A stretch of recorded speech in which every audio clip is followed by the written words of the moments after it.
Good evening, everyone. I'd like to call this virtual village board meeting to order. On Monday, June 7, 2021, we're meeting virtually again this evening because it is not yet practical or prudent to meet in person.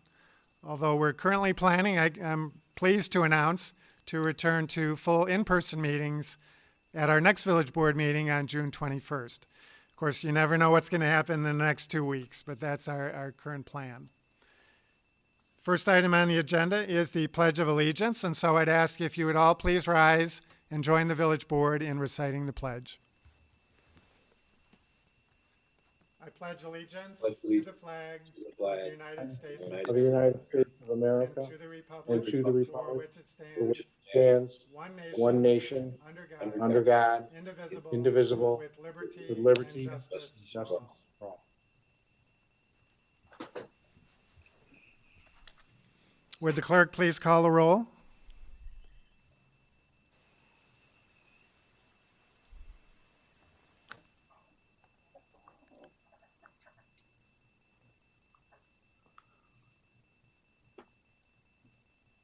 Is our clerk there tonight?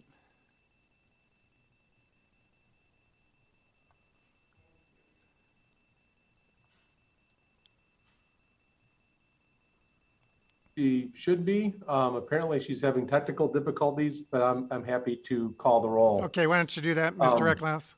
Sure. Trustee Grassi. Yes. Trustee LaBedz. Here. Trustee Baldino. Here. Trustee Schwingbeck. Here. Trustee Bertucci. Here. Trustee Tinaglia. Here. Trustee Canty. Here. Trustee Scaletta. Here. Mayor Hayes. Here. First item on the agenda is the approval of minutes, and we have two sets to approve tonight. The first is from our Committee of the Whole meeting of May 10, 2021. Are there any changes or passes? Seeing none, I'd entertain a motion to approve. So move. Second. Motion to approve by Trustee LaBedz, seconded by Trustee Baldino. Any questions or comments from the board or from the audience? Seeing none, roll call. I'm sorry, who's the motion maker on that one? Trustee LaBedz and Trustee Baldino. Okay, Trustee LaBedz. Yes. Trustee Baldino. Yes. Trustee Grassi. Yes. Trustee Schwingbeck. Yes. Trustee Bertucci. Yes. Trustee Tinaglia. Yes. Trustee Canty. Yes. Trustee Scaletta. Yes. Mayor Hayes. Yes. Before we move on to the next set of minutes, I would like to call on Trustee Tinaglia. Thanks, Mayor Hayes. I need to make a clarification of something that I overlooked back on the, I believe it was the May 3rd, I believe it was May 3rd's Village Board meeting. I declined to take a pass on consent agenda X legal A, which was the item that was the second reading of Arlington 425's approval. And I voted in favor to pass the entire consent agenda when I had intended to recuse myself from that one specific item. So while my vote stands as it is in the past, it can't be changed, I would like the record to reflect that I had intended to recuse, or pass, I should say, on that one particular item, so that if anybody looks at this in the future, it was not my intention to vote in favor of that project for this. So just a point of clarification, and I appreciate the moment to do so. Okay, thanks, Trustee Tinaglia. Any other changes or passes on the Village Board meeting minutes from May 17, 2021? And I have to pass on the 17th because I was out of town that week, so I'll be passing on this approval of this item. Okay. Any other changes or passes? Seeing none, I would entertain a motion to approve. Move approval. Second. Motion by Trustee Schwingbeck, seconded by Trustee LaBedz. Any further questions or comments from the board or from the audience? Seeing none, roll call. Trustee Schwingbeck. Yes. Trustee LaBedz. Yes. Trustee Grassi. Yes. Trustee Baldino. Yes. Trustee Bertucci. Yes. Trustee Tinaglia. Yes. Trustee Canty.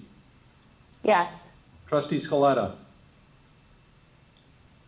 Yes. Mayor Hayes. Yes. Move on then to the approval of the accounts payable, and we do have a warrant register to approve tonight, so I call on Trustee Baldino. Can I make a point of clarification, Mayor? Go ahead, Trustee Scaletta. So I know that we kind of go through this pretty quick. Jim, you passed on the minutes, but then you just voted yes, so I'm just clarifying. No. This was 2 sets of minutes ago, because I was out of town on the 17th of May. If I had been in town, I would have clarified this on the 17th. So it was the older set of minutes that I was referring to from May 3rd. And then I was out of town on May 17th. So today I'm voting to pass on the minutes for May 17th because I was not at that meeting. Does that make sense? Right, and just now he called your name and you said yes. So that I'm just No, I said clarifying. pass. I said pass. Okay, I'm good. I did say pass. Okay. Trustee Baldino on the warrant register. Thank you, Mary Hayes. I would move to pass the warrant register with a check date of May 30th, 2021 in the amount of $3,206,490.96. Second. Second. Motion by Trustee Baldino, second by Trustee Schwingbeck. Any questions or comments from the board or from the audience? Seeing none, roll call. Trustee Baldino. Yes. Trustee Schwingbeck. Yes. Trustee Grassi. Yes. Trustee LaBedz. Yes. Trustee Bertucci. Yes. Trustee Tinaglia. Yes. Trustee Canty. Yes. Trustee Scaletta. Yes. Mayor Hayes. Yes. Well, we come now to recognitions and presentations. Under recognitions, I would first like to recognize that Arlington Heights was once again just chosen by the readers of the Daily Herald as the best place to live in the Daily Herald's suburban readership area. And I just show that their Reader's Choice top picks that was in this weekend's edition of the paper. Although I can't speak for the voters, my guess is that their choice was based in large part on our reputation as the city of good neighbors, a great place to live, work, play, and raise a family, a place where all are welcome and treated with the respect and dignity they deserve as human beings. From time to time, the village board issues various proclamations, like the one I'll be reading tonight, recognizing the month of June as LGBTQ plus Pride Month, usually upon the request of various individuals or organizations. The proclamations are issued to recognize, but never to officially endorse, for just as the village cannot endorse a particular religion, it also cannot endorse any particular lifestyle. To be sure, we all have our own personal beliefs on this and many other political, social, and religious issues. As such, I know that our decision to issue this proclamation, and particularly my decision to sign it, has not been well received by all. But I, as mayor, and the rest of the village board have an obligation to represent all 76,000 residents of this community, regardless of their shape or size. Despite our differences, we are all created in God's image and precious in His sight, and therefore deserving of the same acceptance and respect as valued members of the Arlington Heights community. And so, in furtherance of the village's commitment to being a welcoming and inclusive place for all, I will now read this proclamation recognizing the month of June 2021 as LGBTQ plus Pride Month in the village of Arlington Heights. Whereas the village of Arlington Heights cherishes the value and dignity of each person and appreciates the importance of equality and freedom. And whereas all are welcome in the village of Arlington Heights to live, work, play, and every family in any shape deserves a place to call home. where they are safe, happy, and supported by friends and neighbors. And whereas the Village of Arlington Heights denounces prejudice and unfair discrimination based on age, gender identity, gender expression, race, color, religion, marital status, national origin, sexual orientation, or physical attributes, such as an affront to our fundamental principles. Whereas Pride Month began on the one-year anniversary of the June 1969 Stonewall Uprising in New York City, after LGBTQ+ and allied friends rose up and fought against the constant police harassment and discriminatory laws that have since been declared unconstitutional. And whereas the Village of Arlington Heights appreciates the cultural, civic, and economic contributions of lesbian, gay, bisexual, transgender, queer, plus, or LGBTQ+ community, which strengthen our social welfare. And whereas it is imperative that people in our community, regardless of sexual orientation, gender identity, and expression, feel valued, safe, empowered, and supported by their peers and community leaders. And whereas, despite being marginalized, LGBTQ+ people continue to celebrate authenticity, acceptance, and love. Now, therefore, I, Thomas W. Hayes, Mayor of the Village of Arlington Heights, along with the Village Board of Trustees, do hereby proclaim June 2021 as LGBTQ+ Pride Month in the Village of Arlington Heights, and urge residents to recognize the contributions made by members of the LGBTQ+ community and to actively promote the principles of equality, liberty, and justice. Thank you. Any other questions or comments based on that? Saying none. Anything from the audience? Seeing none, thank you for your attention to this very important proclamation. We'll move on then in the agenda to public hearings. And we do have one public hearing to conduct tonight. That's in the 2021-2022 HUD Annual Action Plan, including the Cdbg budget. And so I do need a motion to open the public hearing. Trustee Baldino? So So moved. moved. Motion to open the Motion to public open the hearing public by hearing. Trustee Baldino, seconded by, was it Trustee Canty? Thank you. Canty. Roll call? Trustee Baldino, Yes. Trustee Canty, Yes. Trustee Schwingbeck, Yes. Trustee Bertucci, Yes. Trustee Tinaglia, Yes. Trustee Grassi, Yes. Trustee LaBedz, Yes. Trustee Scaletta, Yes. President Hayes. Yes. I would turn things over then to our village manager, Mr. Recklaus. I will turn things over then to our Director of Planning and Community Development, Charles Perkins. Thank you. Good evening, everybody. I'd just like to start this public hearing, just if everybody can see the screen share. So the public hearing is to have community input on the annual action plan, as the mayor just referenced, before it goes on a 30-day public comment period, and then will be rediscussed at a public hearing by the village board in July. And at that time, action would be taken by the village board. There's no action required tonight other than to hold this public hearing. So part of the annual action plan sets forth the actions to deal with and address housing in the community, and especially for low and moderate income households over the next year. It also includes the annual community development block grant budget. And as normal, we have received a number of requests on the budget. So our budget allocation is approximately $445,000, and we've received requests for almost $790,000. So while all of these agencies have wonderful services and provide wonderful services to the community, it's impossible to fund all of them. There are some standards that we have to follow under the federal regulations. There are caps for administrative services.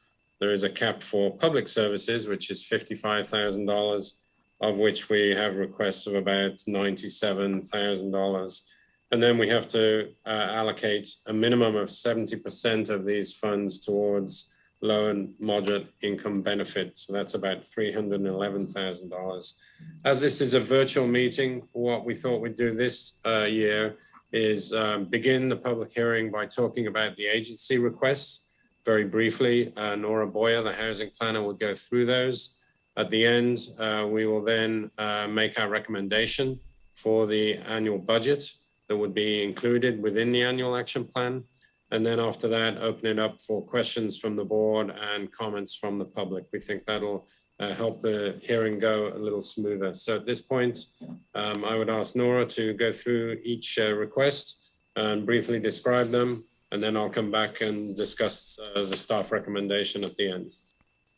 So Nora, if you're there. Okay, thank you. So the first application for tonight is from District 214 Education Foundation. It's for another year of funding for the beginning English with a second language instruction program that they offer in partnership with the Arlington Heights Memorial Library. The amount of funding that they have for the program, the current program year is $1,500, which is about half the cost of the program. They are requesting to continue the program in the same manner and are requesting $1,500 for next year. They would anticipate serving 35 beneficiaries, and the funds would be used primarily for the cost of the instructor. So the second request is from Faith Community Homes. This is for the Housing and Mentoring Support for Low-Income Families program. This is a 2-year family mentoring and assistance program where the agency works with families with school-age children to gradually work the families toward greater financial stability and housing security. The amount of funding they have for the current year is $2,500 in Cdbg funds from Arlington Heights. They're requesting $3,000. They anticipate serving 20 Arlington Heights residents next year, and the funds would be used for salaries for direct client services. So for number 3 is the Northwest Center Against Sexual Assault. The program is the Sexual Assault Intervention Program. Through this program, the agency provides specialized counseling, crisis intervention, and advocacy services for Arlington Heights residents who are victims of sexual abuse or assault. They are receiving $2,500 in Cdbg funding this year. They're requesting $3,500 for next year. They anticipate assisting 20 Arlington Heights residents. And again, the funds would be used for salary support for direct client services. The fourth request is from the Children's Advocacy Center for the services for victims of child abuse program. The program provides comprehensive and coordinated responses to reports of suspected child sexual abuse or severe physical abuse and other crimes against children. This year, they received $2,500 in Cdbg funds. They're requesting $4,000 for next year. They anticipate serving 60 Arlington Heights residents next year, and the funds are used for would be used for direct client services. The fifth request is from Connections to Care. Some of you may know this agency as Escorted Transportation Services Northwest, but they recently changed their name. They provide, they train volunteers that provide one-on-one rides for frail elderly residents to medical and dental appointments. The volunteer waits with the resident while the rider is in their in their appointment. They will stop at a pharmacy on the way home if that's necessary, but it's a sort of a door-to-door and waiting for the person while they're in that appointment. This year, the village is funding them $3,500 in Cdbg funds. They're requesting $4,000 for next year. They anticipate next year assisting 141 Arlington Heights residents with 1,800 rides. The funds would be used to support the salary costs of the agency in providing the services to Arlington Heights residents. The sixth request is from Resources for Community Living. This is the Affordable Housing Options and Support Services Program. The agency provides services to adults with developmental or physical disabilities, assisting them to live in their own homes and apartments in order to avoid needing to live in a more institutionalized setting. This year, the agency is receiving $5,000 in Cdbg funding. They're requesting $5,000 again next year. The number of anticipated Arlington Heights beneficiaries is 5, and the funds would be used for salary costs to support services to the Arlington Heights residents. Number 7 is Lifespan. The program is legal and counseling services to victims of sexual and domestic violence and their children. The agency this year is receiving $30,000 in Cdbg funding. Their request is for $5,000 next year. They anticipate the number of Arlington Heights beneficiaries next year to be 50. And again, the funding would be used for salaries to support client services to Arlington Heights residents. Number 8 is the Suburban Primary Health Care Council, the Access to Care program, which provides subsidized medical services to people who are otherwise not able to afford medical care or are uninsured or not insured. This year, the funds provided is $4,337. For next year, they're requesting $7,000. The anticipated number of Arlington Heights beneficiaries is 28. The funds are used for the enrollment costs, which then leverage the medical costs that are provided, the medical costs for care provided to the Arlington Heights residents. Number 9 is for the WINGS program, specifically the WINGS Emergency and Transitional Housing and Community-Based Services Program. Through this program, WINGS provides emergency, transitional, and permanent housing, along with therapeutic support services to victims of domestic violence. This year in Cdbg funds, they are receiving $6,000. The request for next year is $9,000. The anticipated number of Arlington Heights beneficiaries is 9, and the funds would be used for the costs of nights of shelter and also counseling. Number 10 is the first of the applications for Journeys the Road Home. This one is for homeless services. Journey provides wraparound social services through the Hope Center to homeless and at-risk individuals with the goal of helping the clients find and keep housing, obtain and keep employment, and obtain access to earned employment benefits. This year, they're receiving $4,500 to support this homeless assistance. The request is for next year is for $10,000. The anticipated number of Arlington Heights residents for the coming year is 38. And the funds again are used for direct client services. The 11th application is from the Arlington Heights Park District for the CAP program, the Children at Play program. Children at Play program provides before and after school care to children. They receive this care at the school that they attend. This has been a long partnership between the Arlington Heights Park District, the school districts, and the village, with the Arlington Heights Park District providing the staff and programming for the children. The schools providing their facilities, being open after school and before school for the program for the children before and after school. And Arlington Heights has provided some subsidies so that to make the CAP program affordable for low and moderate income children, or families from children from low and moderate income families. The assistance to the families, is provided on a sliding scale. More assistance is generally provided to those families with lower income and less assistance for those with higher income. For many years, the cost of this assistance for the CAP program or to the families so they can participate in the CAP program has been split between the Cdbg fund and the general fund through the health department.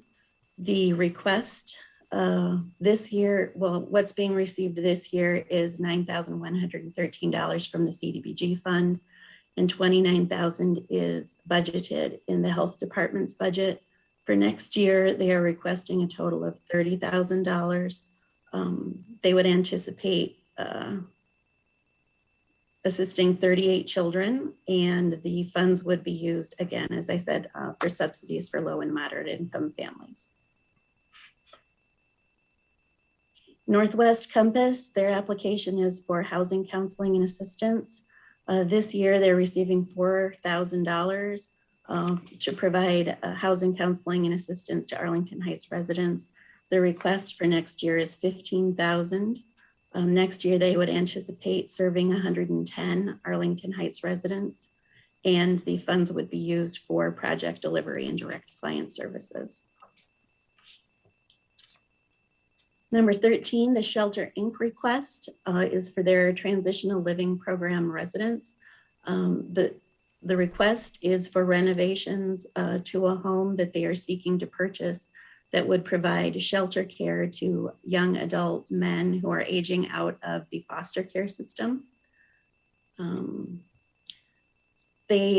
Shelter Inc. did not receive or use any funding last year. Their request for next year is $33,050 for work on this home's roof, sump pump, electrical panel, and HVAC system. The anticipated number of beneficiaries is 8, and the funds would be used for the construction costs. 14, Little City Foundation is requesting funds to do some rehabilitation work on one of their CILAs or group homes in Arlington Heights. They would be remodeling 2 bathrooms, doing some drywall replacement and replacing some kitchen and living room flooring so that there's a continuity of materials between the 2 rooms. This year, they did not receive any funding for group home renovations. For next year, the project that I just mentioned, they're requesting $34,525. There are 7 residents of this home, and the funds would be used for construction and rehab costs. 15 is the Clearbrooks request. This request is also for some renovations to, in this case, 2 CILAs or group homes. At the first home, they would like to replace the wheelchair ramp and rail. In the other home, they would like to replace some concrete sidewalk and stoop to make the home more accessible, rehab the kitchen for accessibility and safety, and also upgrading the lighting in the interior to LED lighting. This year, Clearbrook received $25,000 for rehabilitation at another group home. This request is for $36,600. Because there are 2 homes involved, the number of beneficiaries would be 15 total, and the funds would be used for construction and rehab costs.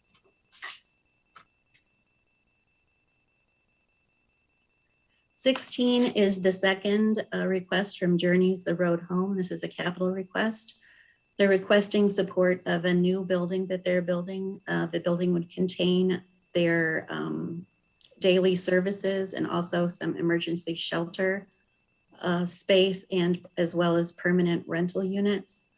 In 2019, the village board approved $28,000 as part of a joint funding project with the other entitlement communities in the area. The request this time is for $100,000 in addition to the $28,000 for that building. And so the funds would be used for rehabilitation or for the new construction of that building. Number 17 is Full Circle Communities. This is a request relative to a permanent supportive housing development that they are putting together.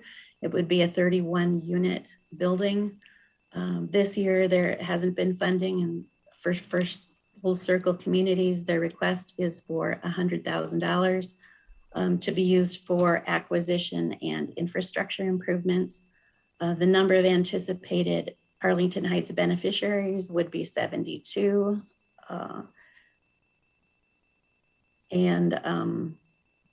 The anticipated closing on the financing of the project is expected in September of this year, and construction completed, September of next year, and construction completed in September of 23 if all goes well. Number 18 is the Village's single-family rehab program.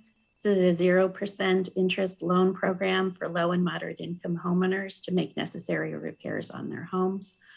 The funding for the program this year is $39,310. The Housing Commission passed a motion requesting $67,000 for this program next year. With that amount of funding, we would anticipate completing 3 construction projects, and the funding is used for construction and rehabilitation.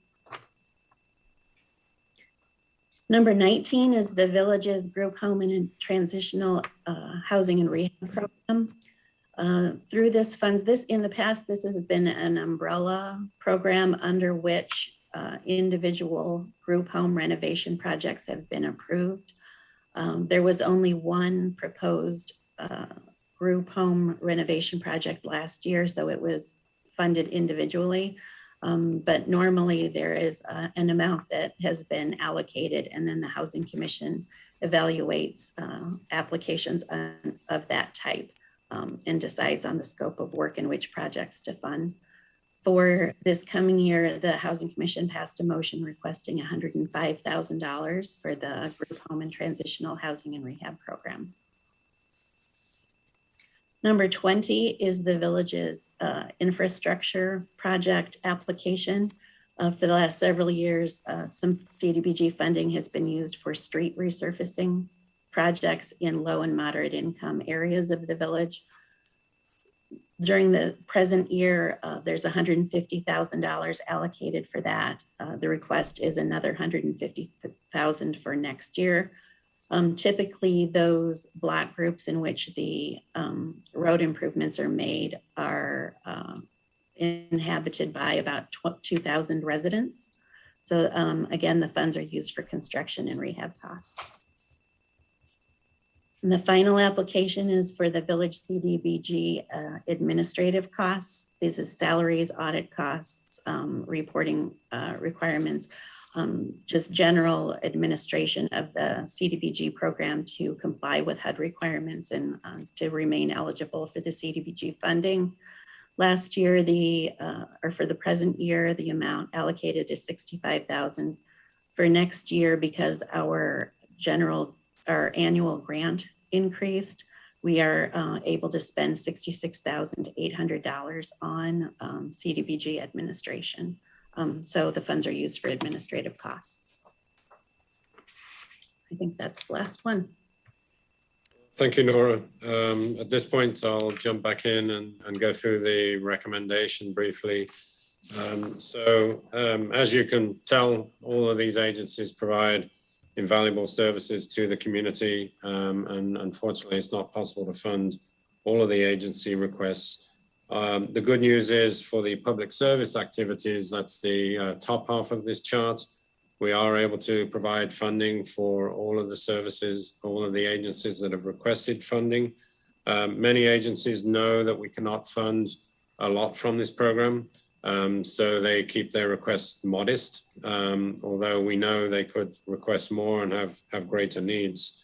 So we are recommending all of the public service agencies receive continued funding in the next funding cycle. Due to the allocation, we're able to allocate $55,000 in the cap allowed under the federal government. So we're able to increase a little bit for most of these agencies over what they're currently funded in the current year. Obviously, some have requested more that we're not able to do. The Arlington Heights Children at Play program, the Arlington Heights Park District, as Nora mentioned, that is recommended by staff, and then the remainder would be in the village's general funds when the board takes up that budget later this year. And typically that's budgeted in the health department. The bottom part of the chart, starting at 13, Shelter Inc. and Little City and Clearbrook, those 3 group homes, we're recommending those be funded out of the group home and transitional housing allocation. and we're recommending $85,000 as a total there. Now, that won't cover all of these costs, but it does allow us to work with the health department, the Housing Commission, and these agencies, on their needs, and when they bid their projects, sometimes costs change a little bit, and we can work on that allocation. Also, Shelter Inc., they're looking at a new location. They have a property under contract. They still need to go through the zoning process. So at this point, that still needs to occur, and the outcome of that zoning process will dictate what kind of funding is available. With respect to Journeys, the road home, as Nora mentioned, they're seeking $100,000 for a new building. 2 years ago, $28,000 was proposed in the budget, along with the other communities around us and Cook County. That $28,000 was not spent, so it carries over as carryover income into our total budget amount. So it would need to be rebudgeted and reallocated to Journey the road home. And so we are recommending that $28,000, not increasing it anymore. Cook County is going through environmental audit on that project, and there are still some issues that have to get worked out with HUD. So we don't know the exact timing on that project. The next item, Full Circle, that's a new proposed development. They've received a significant amount of state funding in tune of $10 to $11 million for that project. They have a property under contract. They have yet to submit their zoning application for that. Their estimate for starting construction is September of next year, September of 22. So they could well be eligible in next funding cycle once they go through the zoning and entitlement process. And that's one of the reasons for not recommending that for funding at this particular time. And then the other village requests are for the single family rehab program. We're recommending $60,465 be allocated, and then the public infrastructure at $150,000, and then the administrative costs at the allowed cap of $66,800. The remaining administrative costs are budgeted in the village general fund in the planning community development budget. So these would be recommendations from staff. The board can make adjustments to this now or at the next public hearing. And some recommendation or some allocation of the budget needs to go into the annual action plan for the 30-day public comment period. So this is just briefly the next steps. No action required. We do need public input at this hearing, and then the 30-day comment period, and then the second public hearing. So at this point would be appropriate for board questions, and then after that, public comments. And unless there's objection, I'll just take the screen share down, and be easier to answer questions that way. Yeah, please do, Charles. If nothing further from staff, then let me just, because we normally have an opportunity to thank all the executive directors and representatives of the various social service agencies in person. But we're unfortunately not able to do that tonight, but I do see a lot of very familiar names on my list of attendees. And so I just wanted to thank all of you for all the great work that you do on behalf of those in need on a daily basis. And we just very much, we couldn't do it without you. We have to rely on you because we don't have an unlimited budget. And so we're able to provide some of this funding through the federal government, but we do have to rely on others to provide these services. And so we just can't thank you enough for all the great work that you all do for not only our residents, but the residents of the Northwest Suburban region. So thank you again for joining us tonight and for all the great work that you do. With that, I would turn it over to the board initially for questions. Any questions from the village board? Trustee Bertucci. Thank you, Mayor. My question is to Charles. Charles, first of all, let me just say that this is really great that we can provide these funds to all these organizations. Is there any organization on this list that is not a not-for-profit? I see the school district is the foundation, but would you identify any other organization that is not a not-for-profit? Most of them, Trustee Bertucci, most are not for profits. The school district, that's the foundation. The park district is a government entity, and the village is a government entity. Right. Well, and the village, I understand what they're providing, and those are our funds to basically Correct. direct. So the park district, it's not their foundation that's asking for these funds, but it's the actual park district. Correct. Yeah, they provide the scholarships for the families that have low and moderate income households to allow their children to go to the before and after school program. So this money goes to that scholarship to underwrite those costs. Yeah, great program, great program. Again, this is not to the program itself. I truly can appreciate that.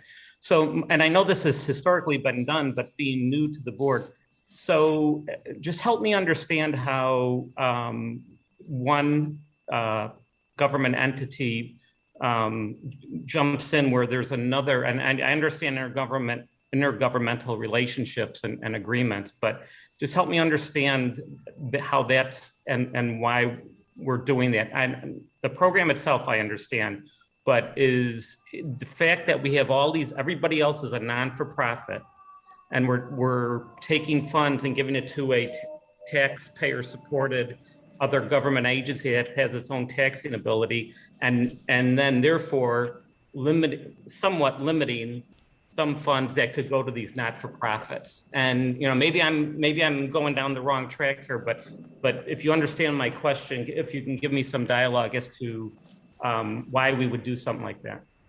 Sure, I'd be happy to try and answer that, Trustee Bertucci. This program actually predates me being with the village, so it goes back a long time. There was a task force, as I understand it, between the school districts, the park district, and the village to try to address what was, termed the latchkey kids at the time that would, just get dropped off in the school playground before school and picked up later after school. And they had no supervision, they had no breakfast, and they had no, counseling. So the three agencies got together, came up with this kind of loosely bound agreement that Nora described, with the school district providing the facility, the park district, the staffing, and at the time, the village agreed to provide the money for the scholarships. And so as long as I can tell, the money for the scholarships has been funded from Cdbg. More of it used to be funded from Cdbg. At one point, I think it was 15, 16, 18,000 from Cdbg. And as we got more requests from other nonprofits, that became less. And then the bigger portion was picked up by the general fund.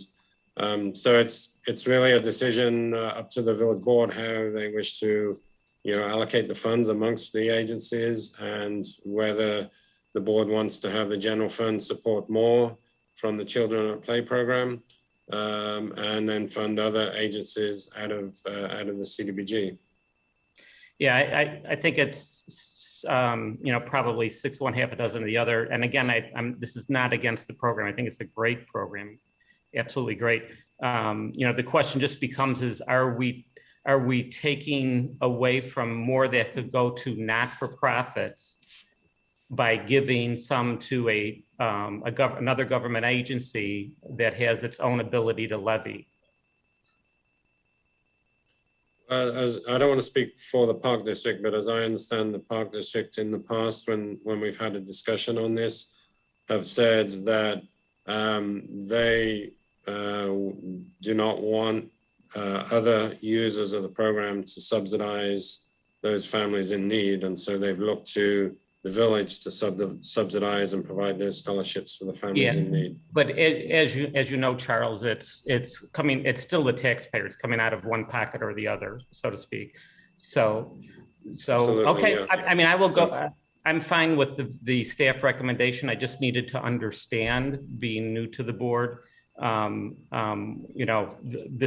stood out that this was the only not-for-profit and my concern is some of the other not-for-profits that are also great programs, but not-for-profits. And again, the Park District program is a great program.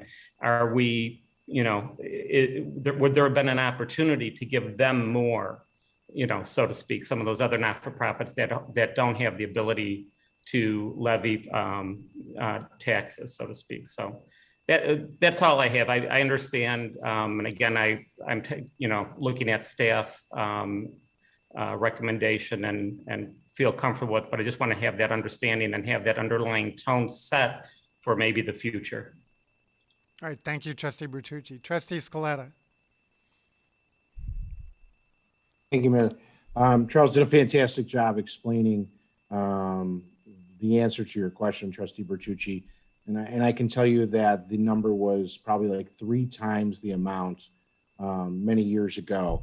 And the village urged very strongly to get the Park District to handle this program. And the program is so successful that many schools are sold out of CAP.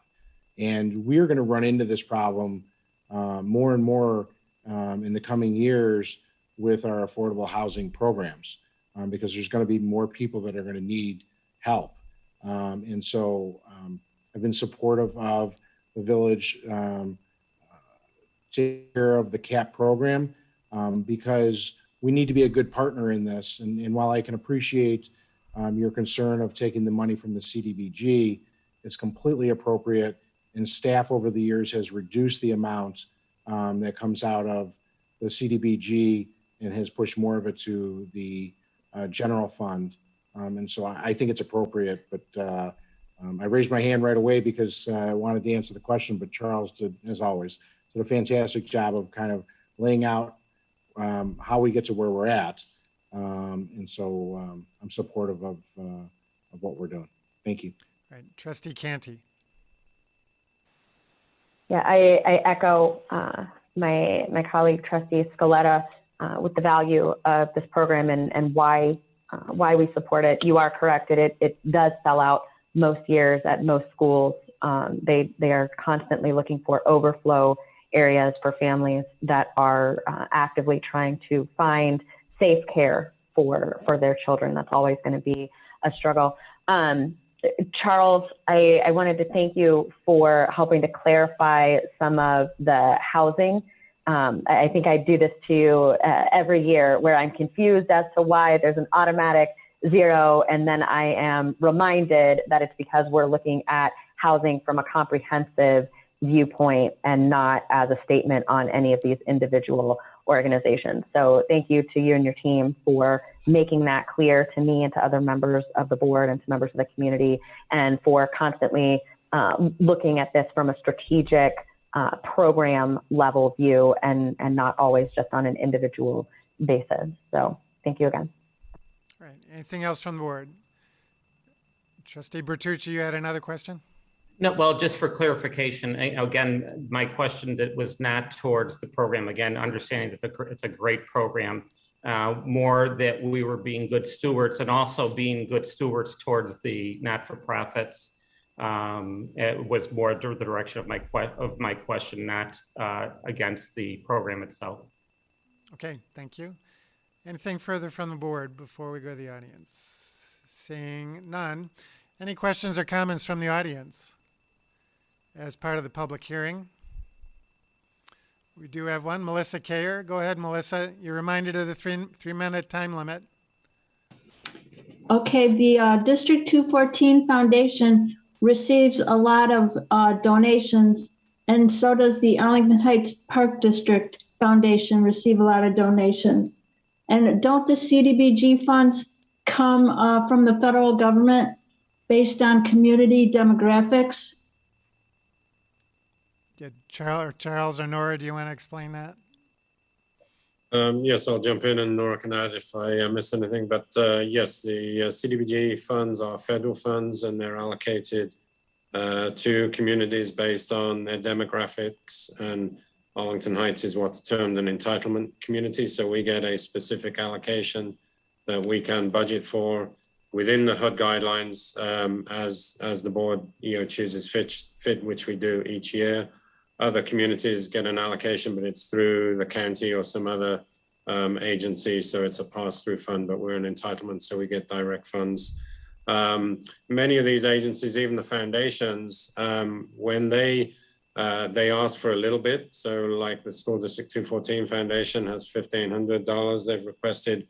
They can then go out and show that, the village and other Cdbg entitlement communities are funding them a little bit, and then they can leverage more dollars. And so most of these nonprofits, they use this, and they're able to say Arlington Heights funds us a little bit.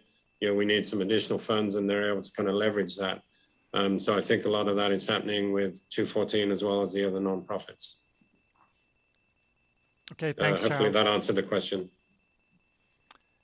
I think so. Thanks, Charles.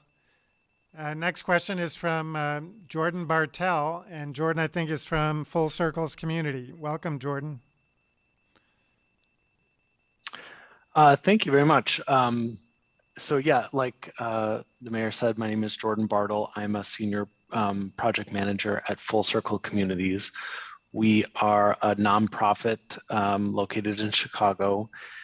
We are a nonprofit affordable housing developer, owner, and property manager. And we've been working with the Northwest Suburban Housing Task Force for a couple of years on finding a location for a new permanent supportive housing development. And so that's what we're working on putting together and what we submitted as part of our application to the village. So I just wanted to say thank you for the opportunity to apply, but also to maybe ask that you reconsider the $0 recommendation for our project. We would be serving, it would be a new construction development serving for 31 units, mostly 1 bedroom, some 2 bedrooms. And we also, as a nonprofit, as part of our mission, we dedicate 75% of the money we make doing these developments to providing on-site services to the residents at no cost to them. And I also wanted to say, we are applying to the state, the Illinois Housing Development Authority, for the primary bulk of our funding. That application round is opening this summer or this month. So we don't have our funding all lined up yet, but as Charles was saying, it's really important to be able to show leverage to our other funders. So our request of $100,000 would mean approximately for every $1 of Cdbg, we would be leveraging $120 in outside funding for our $12 million project. So that leverage is very important for our application to the state to be competitive. So yeah, I would just ask that reconsider that recommendation for our project, Full Circle Communities. Okay, thank you, Jordan. I very much appreciate your comments tonight and an opportunity to learn more about Full Circle. And certainly, it's definitely a worthy cause. So thank you. Any other comments from the audience? We've got Beth Neighbors. Beth, welcome. Hello.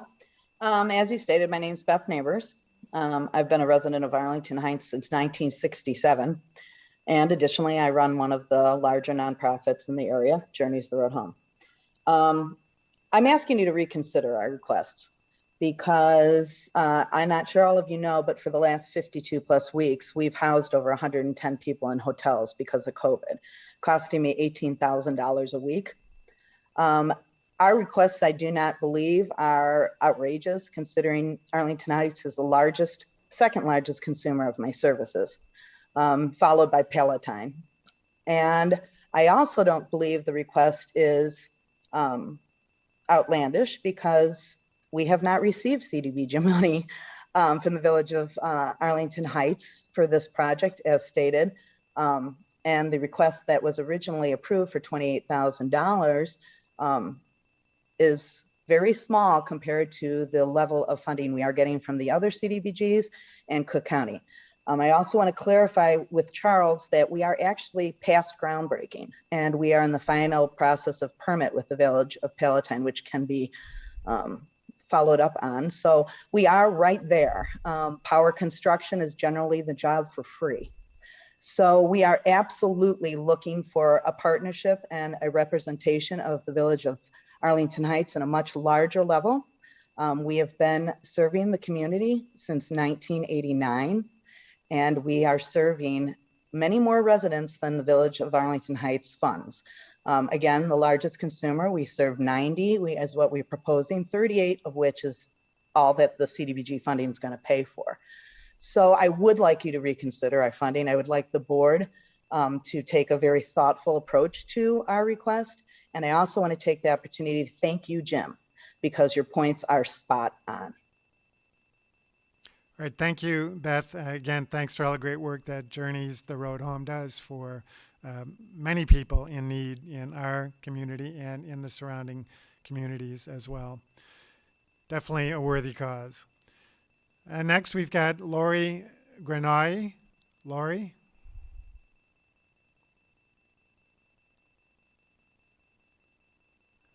I'm sure I butchered your name, so if you could introduce yourself and your agency.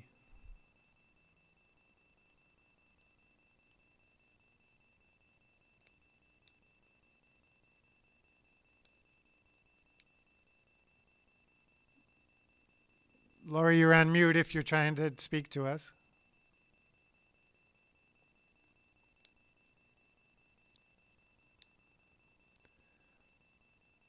Why don't we go to Lutetia Fiorito, and then we'll come back to Lori. Lori, are you with us? Hi. Are you ready for me, Mayor? Is that Lori? No, this is Lutetia. Okay, Lutetia, why don't you go first?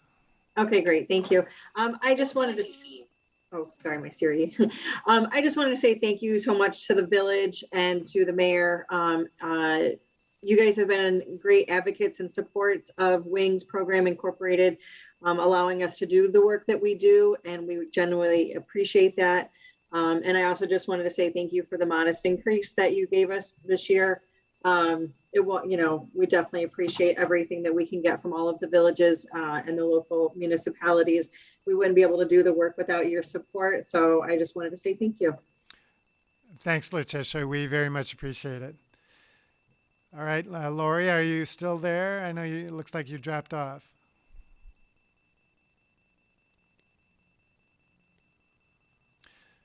All right, any other hands? Okay, I'm here. There Thank you are. you. Okay, there you are. Sorry, Lori, go ahead. No, it's internet difficulties. Right. Thank you for the time. My name is Lori Graynowie. I'm the co-president of the Housing Task Force. We are the group that's working with Jordan Bartle to try to build more permanent supportive housing in Arlington Heights. For those of you that aren't familiar with it, our organization has been around for about the last a little more than 10 years, and we have been successful in building 4 apartment buildings for people with disabilities. So what's different about supportive housing, permanent supportive housing, is that you not only have to be low income, you have to have a disability, and these buildings provide, they're permanent, people can live there for as long as they need to, but they offer services. So, somebody needs help getting to the grocery store, somebody needs help making doctor appointments, whatever it is that their needs are, their support needs are, that's what is offered to them. And there is a huge, huge demand. When I was looking for housing for my son, there were 50 apartments and there were more than 300 people that showed up in person for this one building. And that need has not gone down. As Jordan said, while we hope, their group, not ours, we're doing the legwork trying to get this going, hope to get money from the state. It makes a big difference if we can show that there's community support for buildings like this. And financial help from the village could really mean the difference between getting the funding from the state or not. Thank you for your time. I appreciate it. All right. Thanks, Lori. And we definitely support your efforts and very much appreciate your involvement here in the village of Arlington Heights. Another worthy cause. Unfortunately, we've got many worthy causes on our list tonight. Seth Goldberg. Welcome, Seth. Good evening, everybody. I just wanted to give a kudos to the village for being able to help the non-for-profits or, any other organizations. I know, a lot of organizations have been impacted with the pandemic, for a year and a half. I know, a lot of businesses or non-for-profits have been struggling, but I just want to say that it's nice to see that we are able to allocate some of the fundings to those organizations, because I know there's some that we can't help all the time, but for those that we can, I'm just glad to see that. So I just want to give a kudos to everyone, and thank you for allowing me to speak. Well, Seth, thank you. Great to hear your voice, and I know we'll be seeing you around town. All right, anyone else from the audience under the public hearing? I see no other hands, so I'll go back to the village board for any further discussion. Seeing anything further from staff. I know we do have another public hearing to go. Trustee LaBedz has a hand up. Go ahead, Trustee LaBedz. Yes. Thank you, Mayor Hayes. Charles, I just have a question. Refresh my memory, because we had at least a couple of meetings on the Cdbg COVID funding. Did any of these organizations, were any of them able to receive funding based on the parameters of those funds? I just don't remember. Yes, we received what's called CV1 funds, which I think was around 116,000. And then we received CV3 funds, which was around 338 or 340,000. We just had the contract from HUD for that CV3 funds.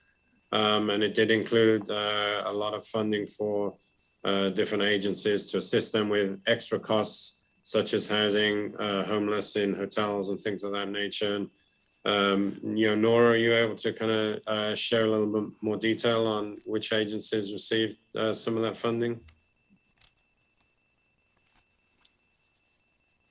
Sure, I was just able to bring that up. The agencies that received, that will receive some Cdbg COVID-3 money are the Suburban Primary Care or Primary Health Care Access to Care Program had 2,000.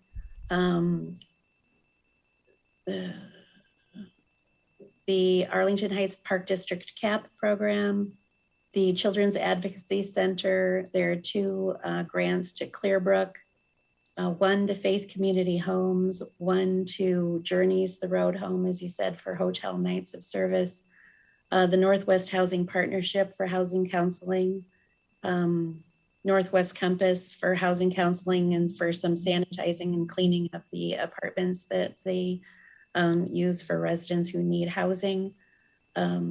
Wings program, Nights of Service, and the Arlington Heights Small Business Loan Program. Okay, thank you. I know that there were, as I recall, quite stringent parameters for the use of these funds, but I'm glad we're able to at least help some of the organizations with those funds. I know that every year I feel, I wish I could, we had the amount of money, the total amount of money requested by all the social service agencies, because they all do terrific work and they're all really deeply needed in our community. Unfortunately, we don't get that much money, and I have seen over the years that I've been on the board, the amount given to the village go down, down, down. So, but I want to just let the organizations know we appreciate everything that they do. Thank you. All right, anything further from the board? All right, Charles or Randy, process going forward? I think just Mayor, a motion to close the public hearing, and then we will do the 30-day posting as required legally for the additional comment period. And then it will come back to you at the second meeting in July is our tentative date right now for the second hearing, when you would take action on the plan and adopting the budget. Okay, so as just to clarify, the recommendations are just recommendations. Tonight, they could change. We will not be voting on the actual allocations this evening.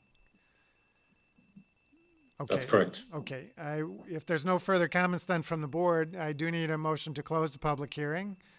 Move to close. Second. By, who made the motion? I didn't see it. Tinaglia. Trustee Tinaglia, seconded by Trustee Scaletta.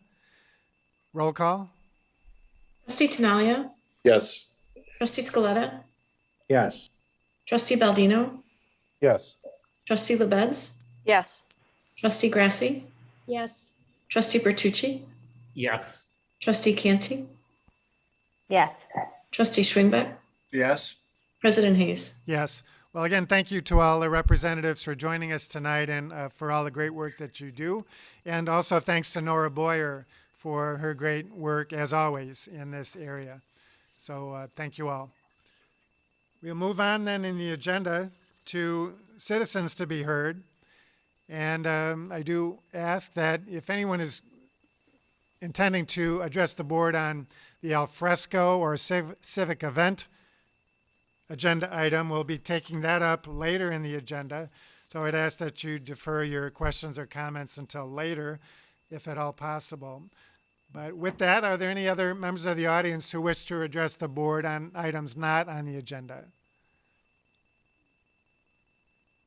All right, seeing none, we will close citizens to be heard and move on to old business. And we have two motions to report out from our committee of the whole meeting from earlier this evening.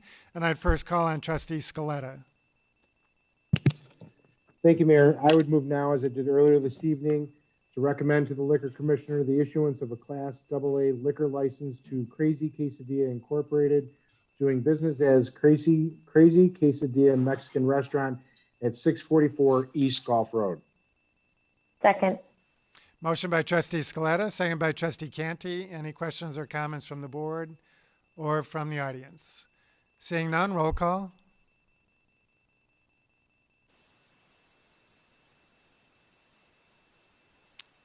Trustee Scaletta, Yes. Trustee Canty, Yes.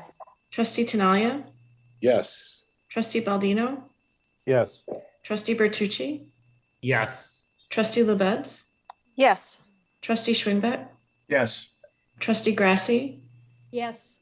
President Hayes. Yes. Well, congratulations to Crazy Quesadilla, and thank you for being patient while we addressed other items. And I would just encourage all residents to go down to their location at 644 East Gulf Road and try out that 26-inch Crazy Quesadilla. So congratulations. Good luck to you and your team. Next, motion to be reported out by Trustee Bertucci. Thank you, Mayor. I will move, as I did earlier this evening, to recommend to the Liquor Commissioner the issuance of a Class AA liquor license to Grodek LLC, DBA Peggy Canane's Irish Restaurant and Pub, located at 8 North Vale. Second. Motion by Trustee Bertucci, seconded by Trustee Tinaglia. Any questions or comments from the board or from the audience? Seeing none, roll call. Trustee Bertucci, Yes. Trustee Tinaglia, Yes. Trustee Grassi, Yes. Trustee LaBedz, Yes. Trustee Schwingbeck, Yes. Trustee Baldino, Yes. Trustee Scaletta, Yes. Trustee Canty, Yes. President Hayes. Yes. Well, congratulations to the new owners, Mr. and Mrs. Grodek, and we very much appreciate your, involvement in our community for many, many decades to come. And so congratulations to you, and we look forward to, again, many, many years of Peggy Canane's being a very important part of our downtown. Thank you. That is the only old business, and so we'll move on to the consent agenda. Are there any members of the board who wish to remove an item on the consent agenda? Any members of the audience wish to remove an item on the consent agenda? Seeing none, any members of the board wish to vote no or pass on any item on the consent agenda? Seeing none, I'd entertain a motion to approve. Trustee So Canty. moved. And seconded by Trustee Second. Baldino. If no further questions or comments, roll call. Trustee Canty, Yes. Trustee Baldino, Yes. Trustee Scaletta,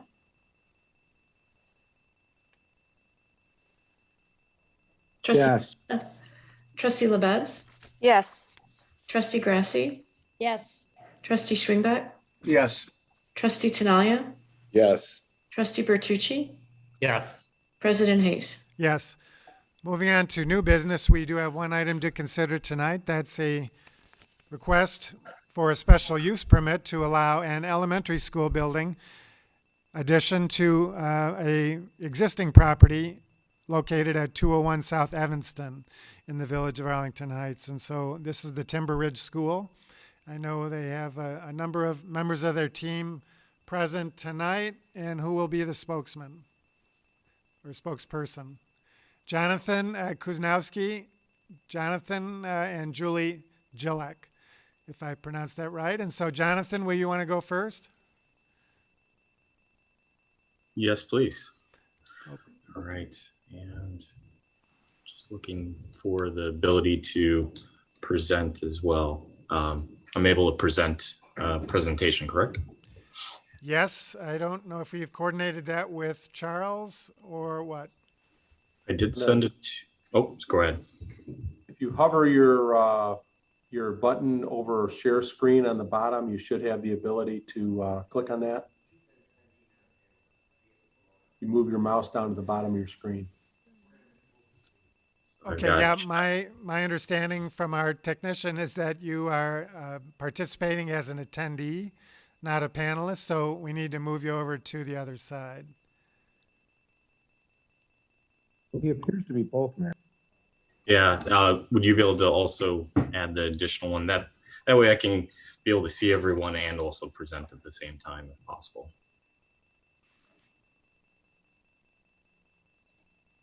Jonathan, I think you should be able to do the screen share now. Do you see me on there a second time by any chance?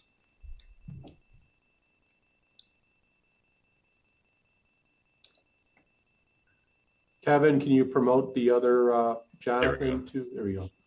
Thank you. All right. So there we go. Can everyone see the screen now? We've got it now. Okay, great. Thank you. All right. So I want to say good evening to everyone. Thank you, Mr. Perkins. Thank you, Mayor, and all the village trustees. My name is Jonathan Kuznowski, and I'm with Wold Architects and Engineers located in Palatine. We appreciate the chance to discuss the project. We're very excited about it and hold it closely to our hearts. To start off our staff presentation tonight, we thought it would be best to begin with Julie Gillek, who has been a huge part of getting the project to this stage. She is the Assistant Superintendent for NSSEO, and she would like to share a bit more about her organization and the Timber Ridge School. Hi, can everyone hear me? We got you. Welcome, Julie. Oh, thank you. Hi, thank you for your time this evening. I'm Julie Gillek. I'm the Assistant Superintendent of Business Services for the Northwest Suburban Special Education Organization, NSSEO. Many of you are probably familiar with us, but just a little bit of background information. We are part of the public school system. I kind of think of us like an umbrella. We serve 8 member districts, school districts, District 21, 23, 25, 26, 57, 59, 211, and 214. And we run programs for students with disabilities where our districts might not have the capacity to run programs of their own for the students that we serve. We've been in existence since 1968. We were one of the first special education cooperatives in the state of Illinois, something that I'm very proud of. We were in existence before Public Law 94-142, which was the Education of All Handicapped Children Act back in 1975. So we've been providing services for kids with disabilities for quite a while.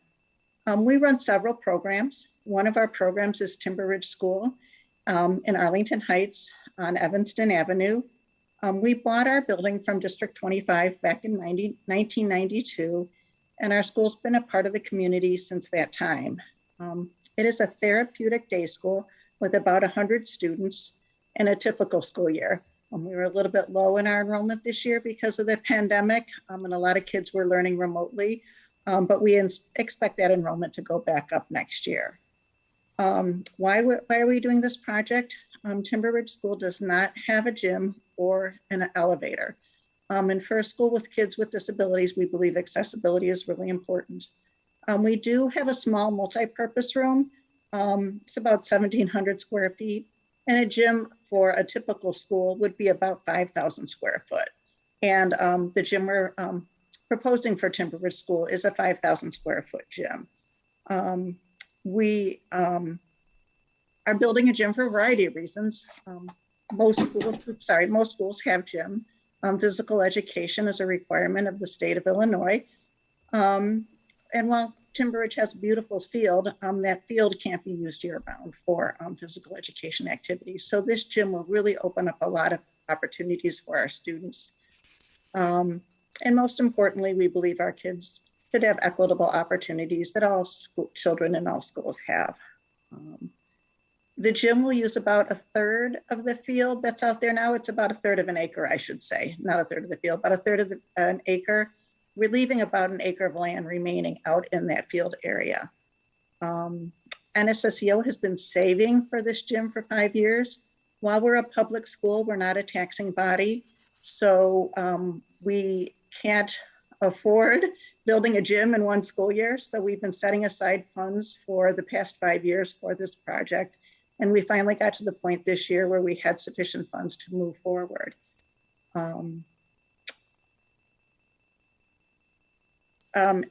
In addition to the gym and the elevator, we'll also have a fitness room and 2 additional classrooms. If you look at Timber Ridge School, the building ends kind of on the second floor, 2 classrooms short of the first floor. So we'll be able to add 2 additional classrooms there, which will give us additional space, learning spaces for things like art and music and other types of therapies. And I think that's about it on my section about the school and the programs that we house there. Julie. So just wanted to walk everyone through kind of just a brief overview of the project to get you a little familiar with it if you're not yet. Careful consideration went into establishing the best location for a gymnasium addition. It was determined that connecting to the north end of the existing building would have the best outcome for the district and its students. The existing building currently has a 2-story portion that is not accessible to students, staff, and visitors that might need assistance, a wheelchair. The location of the addition will now allow for that critical connection to the 2-story portion of the building and make the existing 2nd-story wheelchair accessible. In addition to allowing accessibility to the 2nd floor, the location of the building addition allows the school to maintain as much of the existing parking lot as possible, avoid important utilities that would be costly to relocate, and then preserve existing playground area and allow the gym to have a closer proximity to the existing playfields on the north side of the site, which is important to the school's physical education program. As Julie had mentioned, the proposed gym is around 5,500 square feet and is sized at the minimum for a middle school basketball court of 42 by 74, plus safety clearances, and has a minimum clear height to the steel of 22 feet. The ground floor will consist of a gymnasium, fitness room, toilet rooms, and an open atrium space. The main entrance to the addition will be on the east side of the building, nearest to the existing east parking lot. The 2 classrooms shown are actually 2 existing classrooms that will be reconstructed to allow the addition of 2 classrooms above, where the building is currently only 1 story. The new elevator will be centrally located to the addition. Going up to the 2nd floor. Current slide shows the 2nd floor, which includes the addition of the 2 new classrooms, a new positive sensory lounge to promote positive behavior. Possibly the most important feature of the 2nd floor, again, is that connection between the new elevator and the existing 2nd story, which does not exist today. This slide shows the ground floor plan in greater detail, showing how the spaces have been laid out based on their function. Large open space as you enter the addition is meant to be inviting to students. A fitness room and gym, along with toilets to support events that may occur in that gym. And then moving back up to the second floor, we have an atrium space that is open and allows plenty of natural light into the spaces up on the second floor, which house the office and that sensory lounge. As part of the special use permit process, we were requesting a variance for height. As noted in the Plan Commission staffing report, the gymnasium structure requires additional height for a variety of different types of sports. This is typical of gymnasiums, and also, as noted in the staff report, similar variation was granted in 2016 for a middle school gymnasium addition. It could also be noted that the neighboring high school has 3 stories and will stand taller than the gymnasium addition when it's complete. Because of the slope topography, even with increased height of the gym structure, the relative roof line of the addition when compared with the existing building only changes within a few feet. And then also, as mentioned before, the building addition allows for that critical connection, second floor classrooms to that elevator. So with that, I will pass it back over to Julie, speak a bit about why the project is as important as it is. As we mentioned, what this will mean is mostly what it will mean to our students. They'll have a gym that's appropriately scaled for sports and other programs, the accessibility, expanded fitness opportunities for our students, also space for collaboration and positive reinforcement, a space now where we can have all staff meetings, things like that, other types of large programs, professional development opportunities. Storage is always a need, and most of all, just enhanced learning environment for our students, and where we can continue to build promising future for our students. That's our little motto. All right, anything further from you, Jonathan, or Julie? No. All right. Thank you very much. Thank you. With that, I'll ask our Planning Department Director, Mr. Perkins, to comment. Thank you, Mayor. Good evening, everybody again. What is being requested here by NSSEO is a special use permit for the school. Even though the school has been in existence for decades, it never did receive a special use approval, so has been considered non-conforming per our zoning requirements. That's the major request. And then also the height variation to allow an increase in the height from 25 feet, which is permitted in this district, to just over 30 feet. There are a few smaller variations, small parking island variation in the back of the building, although I will say they currently do not have islands within the parking lot, and they will be adding some. There's just a couple of smaller ones that they need a variation for. The actual setbacks of the building, there's no variations needed. The 2-story classroom addition is set back about 39 feet from the property line along Evanston, and the actual 2-story of the gymnasium that's set back a little bit further, approximately 55 feet. So we think it's positioned well on the property.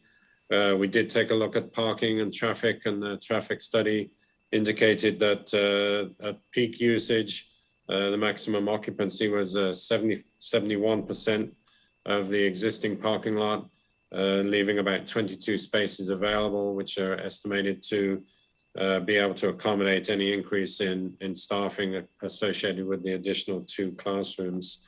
They are also providing better stacking internally on the site behind the building, and widening that drive aisle behind the buildings for pickup and drop off. Even though there are some stacking that occurs on Evanston right now, there will be greater ability to stack within the site. So both Staff Development Committee and the Plan Commission recommended approval, and it comes to you with unanimous approval from the Plan Commission. I'll be happy to answer any questions.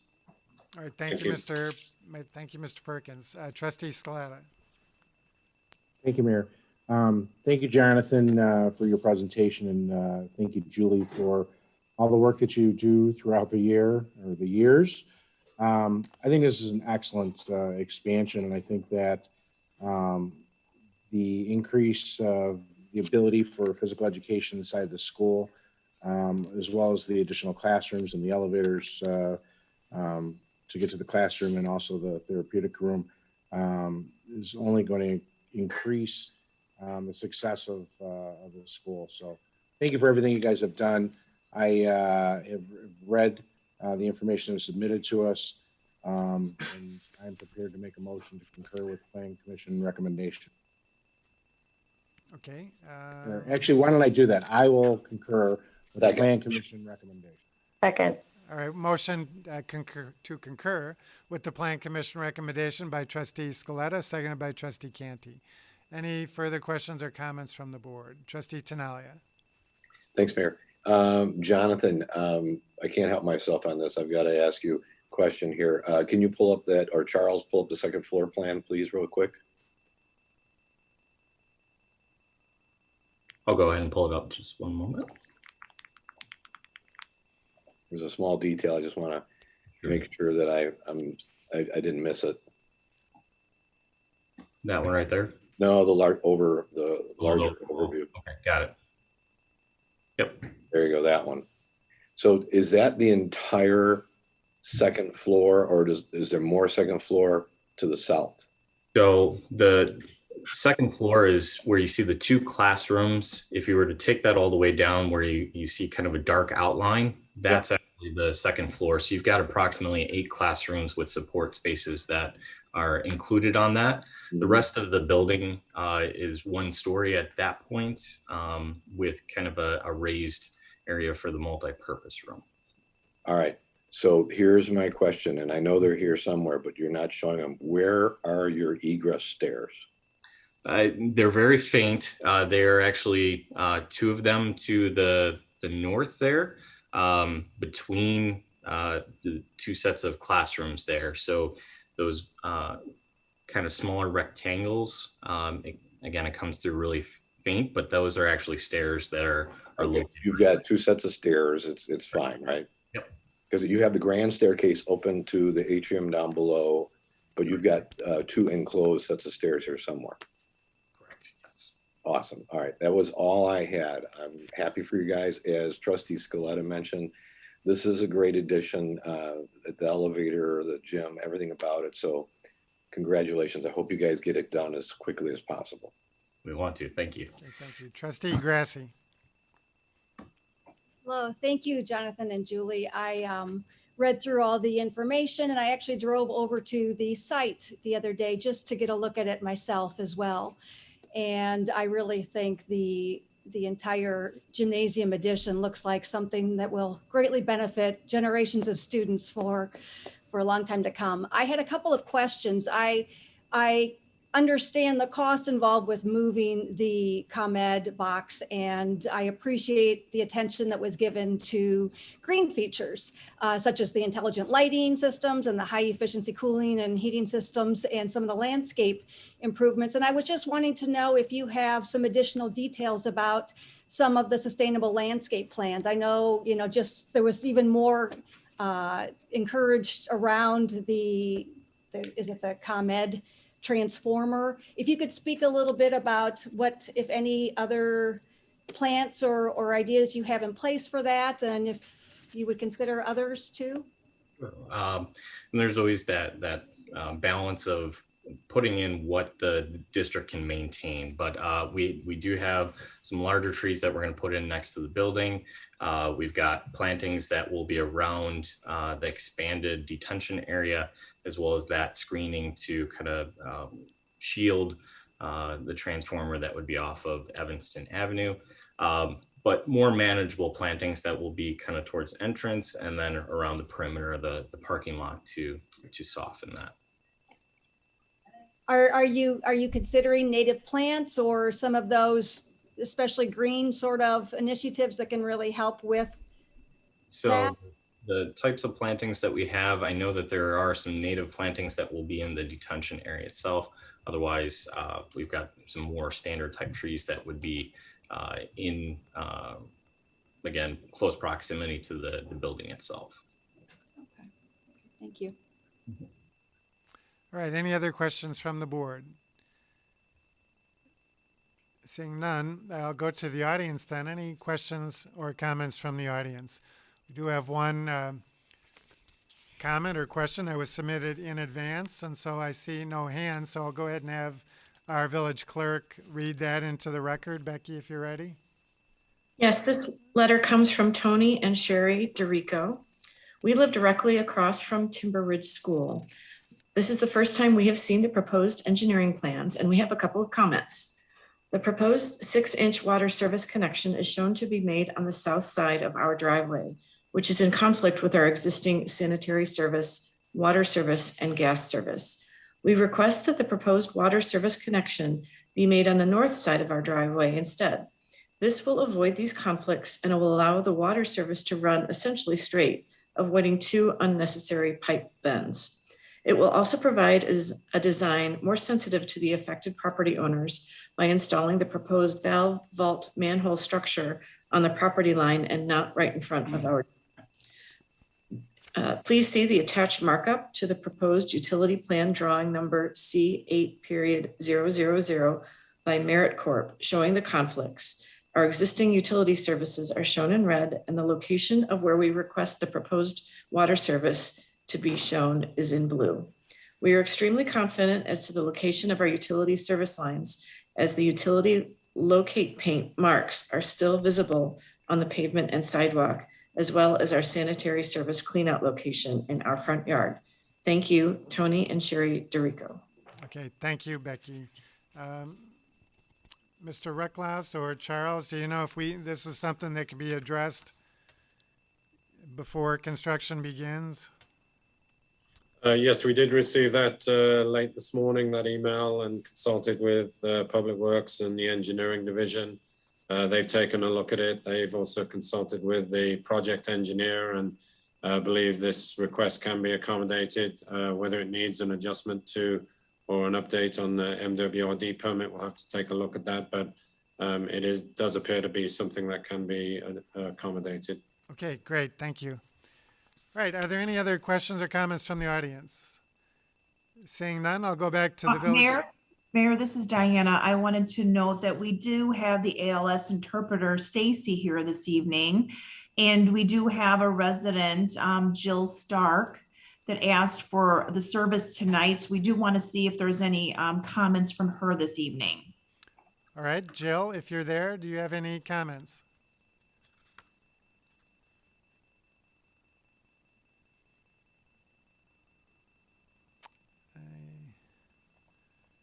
So it looks like Julie wrote that she's not sure how to turn on her microphone. Stacy, is there anything you can help with there? It doesn't look like she's muted right now. So if she can, but if she needs me to voice interpret for her, she needs to put her camera on so I can see her. She wrote in the chat, I can't turn on the video. Okay. Can't use your camera? I think she was switched Oh, back. there she is. Oh, I saw her for a minute. Oh, hello. Okay. All right, now I Jill. can see her. All right, go Thank ahead, you. please. My name is Jill Stark, and I live in Evanston, across from the school. The property, which is literally across from my house, I have such a nice view right now because it's so open, the field, the grass field. It's such a large area. So I'm worried about the property value of my house having the building right across from us. We've lived there for a long time. So I was wondering why this side of the building was chosen, because it really affects the houses where we are. It just completely blocks our view, having a 2-story building now right across from our house, which we didn't have when we bought our property. So there's that comment. And we've gone to the school before and it was a different name, I think, in the past. It was owned by District 214 in the past. And I remember the school before. And I really, you know, we've always enjoyed this, the openness of the land.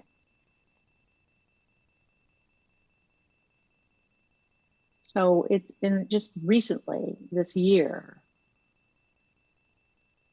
adding the addition to the building. It just changes the whole look of the building. That's blocking everyone's view, the houses that are going to be right across from us. So we were at the May meeting for the Plan Commission and you know, made our comments. So we were just hoping there could be some adjustments made. Let me see my notes. Hang on just a second.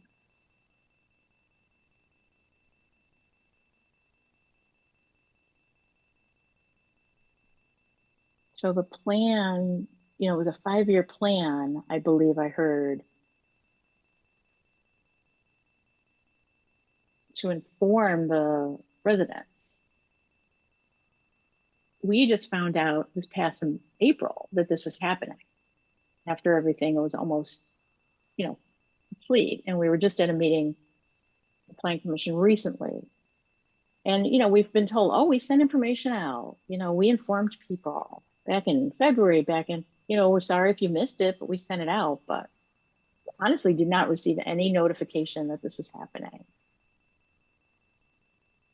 And, you know, the village has our information.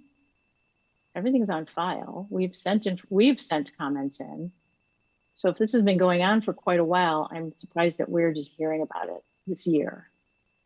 Okay, so that's just one thing I wanted to express. And I know it's a building for students with special needs. But I also would like our needs, you know, considered as well. You know, the building, it's such a large building, it is literally going to be right in front of my house. And just, you know, blocking the beautiful field and everything, you know, that reason we bought our house. And we were also concerned a little bit about traffic. We have had problems with cars in our driveway, just blocking our driveway during pickup and drop off. And we're concerned about how it's going to impact our property value. It could negatively impact our property values.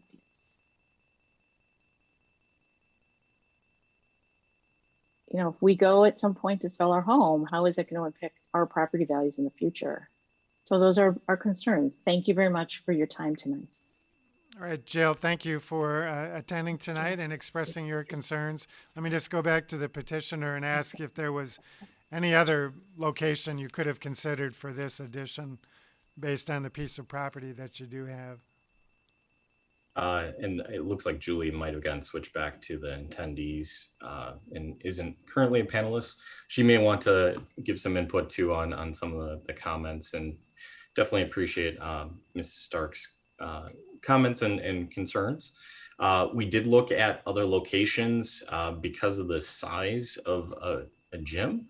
Unfortunately, there wasn't really another location that would allow the placement of that size of facility, because we had looked at space kind of to the east, but again, based on the size that's required to be able to provide a gym for a middle school, it was a larger footprint than was possible at that alternate location.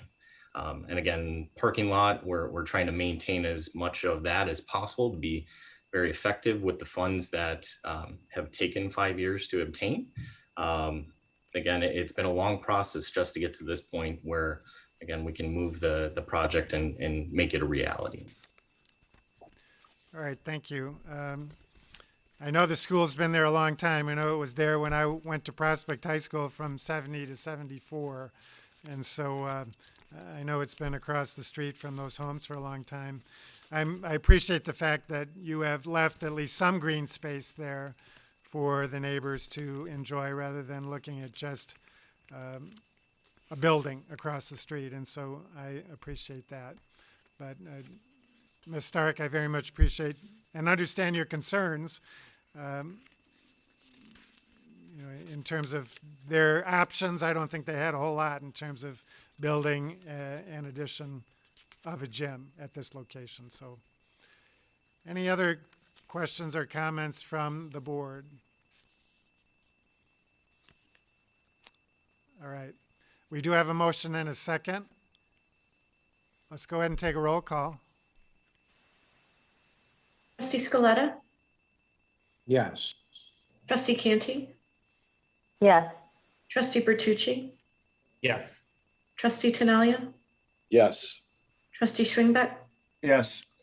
Trustee Grassi, Yes. Trustee Baldino, Yes. Trustee LaBedz, Yes. President Hayes. Yes.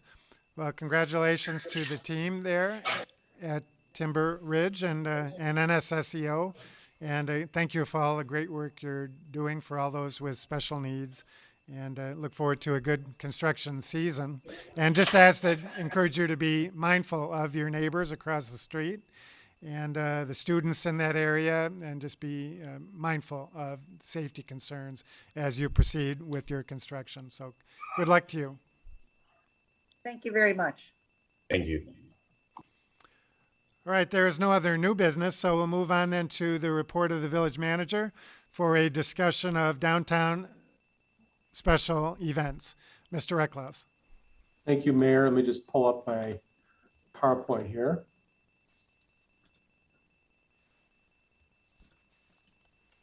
Okay. Can everyone see that? Yes. Okay. Downtown special events are obviously a big part of life in Arlington Heights. And over the years, the Chamber of Commerce, Special Events Commission, village staff, downtown businesses, residents, and not-for-profit organizations have all contributed to create these unique experiences in our community. And other than being the village manager and being a resident who's enjoyed these events, since I've been here most years, I've volunteered as a marshal at the Taste of Arlington, and I can attest to the amount of work that the Chamber, Special Events Commission, businesses, and village staff put into these events. And it's something that doesn't happen on its own and requires a lot of teamwork in order to get done. There's a lot of special considerations for this year. The alfresco environment really changes the whole landscape for our downtown community, the place where we have a lot of our downtown events.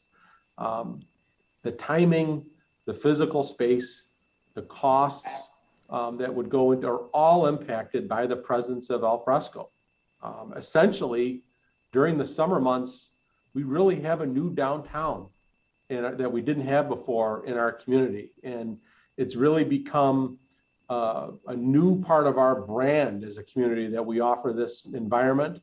And, you know, the board endorsed that back a couple of months back. And, you know, two of the several motions that were made back on January 25th by the board were to restart Arlington Alfresco in March of 2021 with the termination of November of 2021 or an earlier date if a downtown end of season festival is planned.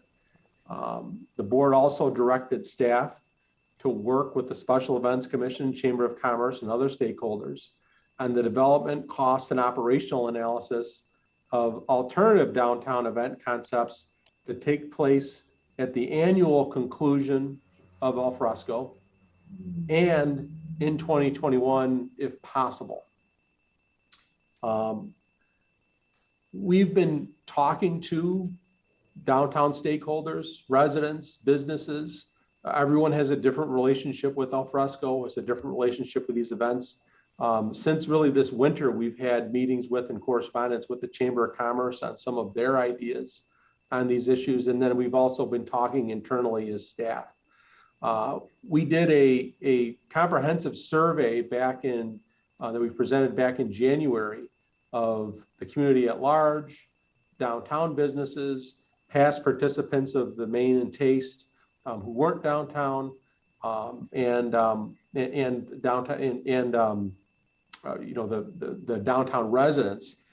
And we found that the perspectives on alfresco and Main and Taste have not really changed too much, but we've drilled down and received some more anecdotal information. One of the things that's a complicating factor, and again, makes these decisions more difficult, is we are hearing and seeing that among some of our downtown businesses, they really have a preference for a downtown of an alfresco environment versus a Main and Taste environment for them to make money. And given that one of the reasons you hold an event such as this is that you want to drive business to those businesses that are within the neighborhood where you're holding the event, it's something we have to take note of. Also this year, given they're transitioning from a pandemic environment to a new normal environment, we don't have as much lead time to plan as we have had in the past. So there's a lot of complicating factors and things that make it more difficult this year and make it more difficult in Arlington Heights this year than in many of our surrounding communities when planning for special events in this environment. There are a lot of details we can get into tonight if we really wanted to. And as I mentioned, the cost, logistics, timing, content of a special event are all things that have to be determined. We've sent a lot of information to the board over the past couple of months, and I know, and I've talked to all of you individually. Our goal tonight is not to do a deep dive into that, because before we can even have a conversation about the details, we have to make some fundamental decisions as a village. And what staff is looking for tonight is some fundamental guidance on some of these broader issues so that we can go forth and work with the Chamber, Special Events Commission, and other stakeholders on how we get this done, how the operational side of this works. So tonight, really what we're looking for is to discuss the conceptual funding for alfresco in the future on a basic level, determine what kind of end of season special event is feasible and desirable in 2021, determine the end date for alfresco in 2021, because obviously we can't plan anything until we know what the end date is, and discuss the future downtown special events in a non-pandemic or transitional year. So one of the issues brought up by some of the stakeholders are that alfresco is funded by the Arts and Entertainment Fund as a whole. That means that it's funded by food and beverage tax that comes from all of our restaurants within our community. And while obviously alfresco was originally set up as an emergency response for businesses that have no private parking lots for outdoor seating, it's been a clear benefit to those downtown businesses in and around the alfresco zone. Some of the restaurants within the alfresco zone have indicated that they have had some of the best months they've ever had in the entire history of their businesses during alfresco months. When we look in aggregate at food and beverage sales at all of our businesses, what we found is that businesses within the restaurants within the alfresco zone generally did better on average than a typical year, or a little bit above average. Businesses just outside of alfresco, while they didn't do better than average, they performed better than restaurants at large in the community. So there was a spillover effect to adjacent businesses as well. And so there's a clear benefit, and we agree with the argument that it's really not fair for the business community as a whole, or the food and beverage tax rolls as a whole to support alfresco. So one of the things that we want to get some direction from the board on is the pursuit of the development of a concept for a funding mechanism for alfresco that would allow us to not lose funding in the Arts and Entertainment Fund in general to fund other festivals. Staff estimates that something between a 0.75 to a 1% additional food and beverage tax on alfresco zone restaurants only, this would be year round, would cover all of the costs of alfresco. We also could consider a license fee for non-restaurant businesses who participate in alfresco, or non-alfresco downtown businesses who wish to continue seating in lieu of outdoor seating in lieu of on-street parking. So there's a couple of different options, and staff believes that the time is right to kind of direct staff to work on those for development later in the year. We want to, before we were to develop detailed estimates on that, we would like to see how alfresco performs this summer in a post-pandemic environment. We think this summer will be much closer to a normal year than what we experienced last year, and that, you know, what we determine is the amount generated will be determined by that. 2020 event planning. There's a lot of questions we have to answer. When to have it? Do you have it during alfresco? Do you have it post alfresco? Where to have it? Do you have it within the alfresco zone as we normally do for Main and Taste, or do you have it elsewhere in town? How long do you have it for? I know the chamber has proposed a new 3-day format. We have the traditional Main and Taste 2-day format. And obviously, given the fact that we're in a transitional year, having a 1-day format would be a possibility and would be something that the board could consider. So staff suggests that you really can't have a Main Taste event within the alfresco footprint while alfresco is going on.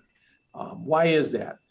If you note, you can see on this photograph and on this map, the pedestrian corridor that exists between the tents during Main and Taste and between the fencing for alfresco is very similar in size, and that's not an accident. We are basically providing enough space for us to be able to get a fire truck or an ambulance down that corridor if we had to in emergency. So if you had the presence of that fencing there and then added tents to it, you would not be able to service that area in the event of an emergency. And we have had to have ambulances access during Main and Taste. One of the years I marshaled, we had to remove one of the barriers so an ambulance could access the area. So it has happened. Certainly could happen. And anytime you have that large a group of people, the potential for serious issue is always there. And so we have to maintain emergency access. So why can't alfresco be broken down for a festival and then put up again? There's a lot of logistics that go into alfresco and Main and Taste. And we currently have about 296 sections of fencing that have to be placed for alfresco. Each fence section has 1 post, 1 weight, and 1 sandbag. We have, if you include all of the surrounding barriers for businesses in and around alfresco, we have 85 water barriers, 16 barriers with plantings, and 8 concrete barriers that have to be moved as part of this. We've built alfresco, we've taken it down, and we've built it again. And right now we're doing it more efficiently than we did in the beginning, but Public Works still estimates that it takes 10 staff members 1.5 days, if they can move along in a good clip, just to do the work of setting up those fence sections, moving around the barriers. The other thing to point out is those fence sections, we store those in a long-term storage area at the Public Works Annex. We don't have a temporary storage area set aside. Not that we couldn't figure something out, but it is something that would be a logistical concern, because it's not just the moving of those, it's not just the removal of them, but then you have to, pack them up on trucks, move them somewhere, unload the trucks. It would become a very significant endeavor. The other thing is you have thousands and thousands of dollars worth of private furniture that's been purchased, staged, set up by each of the businesses. And so you would have to break down and move all of the private furniture temporarily, figure out a place to store it. And we'd have to figure out a way to fund that. Who would pay for that? I know some of the businesses probably wouldn't want some vendor to be touching their business, their private furniture that they've spent money on. We all have moved before, and some of us have had better luck than others with movers and how that goes. And risking that is always a factor, and there's always the potential for damage. After you broke down alfresco, it takes our Public Works electricians 3 to 4 days to set up for Main and Taste. That's on top of all of the work that the volunteers do. And so we probably, after a breakdown like that, because there's amount of dirt and dust and everything that comes down, and you would want to get rid of all the debris, we probably would have a power washing in there. That's typically what Public Works does, and we go between modes while everything's kind of cleaned up and free. We think it would take, after main and taste or main and taste type event, about 3 days to reset up al fresco, not including the moving and setting up of furniture. All of that assumes that our Public Works employees didn't have anything to do during that time period. This is a very busy time of year, and so you'd have to take them off of other projects and put them onto this. And we'd have roughly a week and a half of downtime for downtown restaurants during what essentially is the best weather period for downtown restaurants to allow for an event to break that down. And so, we're not hearing positive feedback for a mid-session breakdown from restaurants, and staff does not think it's logistically feasible to do so, nor do we think it would be a cost-effective way to go. So if you're going to have an event at all, and that's something that's up to the village board, staff is suggesting that it would have to be at the end of al fresco. So when do we start and end al fresco? That's the other question we need to answer tonight. The al fresco ran last year from June to November. Again, that was in response to the pandemic. Then the board decided to begin it in March of this year with a proposed end date as November 2nd or an earlier date if a festival is to be planned. Our experience has indicated that we have seen lower attendance in March, April, and October. Also, the further you go in October, the earlier you go in March and April, the more you have a snow risk potentially. It's not common, but you do have snow every once in a while in late October. If we remember, we had snow on Halloween a couple of years back, and we certainly can have snow in March and April. That's not particularly uncommon. There's a lot of ways to look at how to determine the length of time, and reasonable people certainly can disagree on this. I know we have restaurants that probably would prefer to keep al fresco open as long as possible because they feel it's a benefit to them. We have other businesses downtown that would like it to close sooner. And then obviously those that are advocating for a festival would like to see it sooner.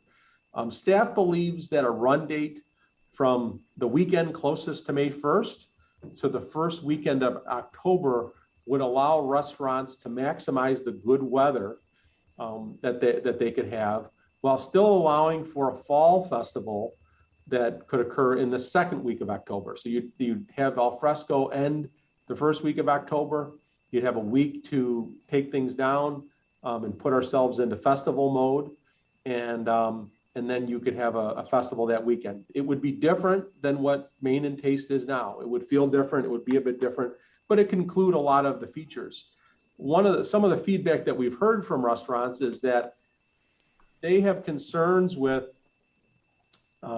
closing things up and having an event during a time when they normally would be doing quite well as a business. Essentially saying they don't need the help during the warm weather months, particularly now with al fresco downtown. But if you brought thousands of customers to the downtown during a slightly less busy time, that really would be a benefit to them and to all the participants. And, obviously this is a philosophical question, and this is something that the board is best equipped to handle in terms of, do you maximize the good weather for a fall event by ending al fresco earlier? Or do you maximize the good weather for downtown businesses and have a fall event later? And that's something that philosophically the board needs to answer. That's not something that staff or anyone else can answer for the board. This is obviously a unique year in other ways. We have less time than normal to plan for an event. It's going to be challenging no matter what. We didn't know if we were going to be in a position to have an event this fall until relatively recently. I think it's important to note that what happens this year does not have to be a precedent for future years. The 2019 agreement between the chamber and the village codified the existing playbook for Main and Taste, with everyone playing their familiar roles if it was held at the same location. That would be one way to go. We all, the Special Events Commission, the staff, and the chamber all know what they're supposed to do. If we were to have a main taste type event at the end of al fresco, we have a playbook, we have a codified agreement on how sponsorships work. We have diagrams, maps. This would be something you could do relatively quickly if we got the go-ahead from the village board to do so.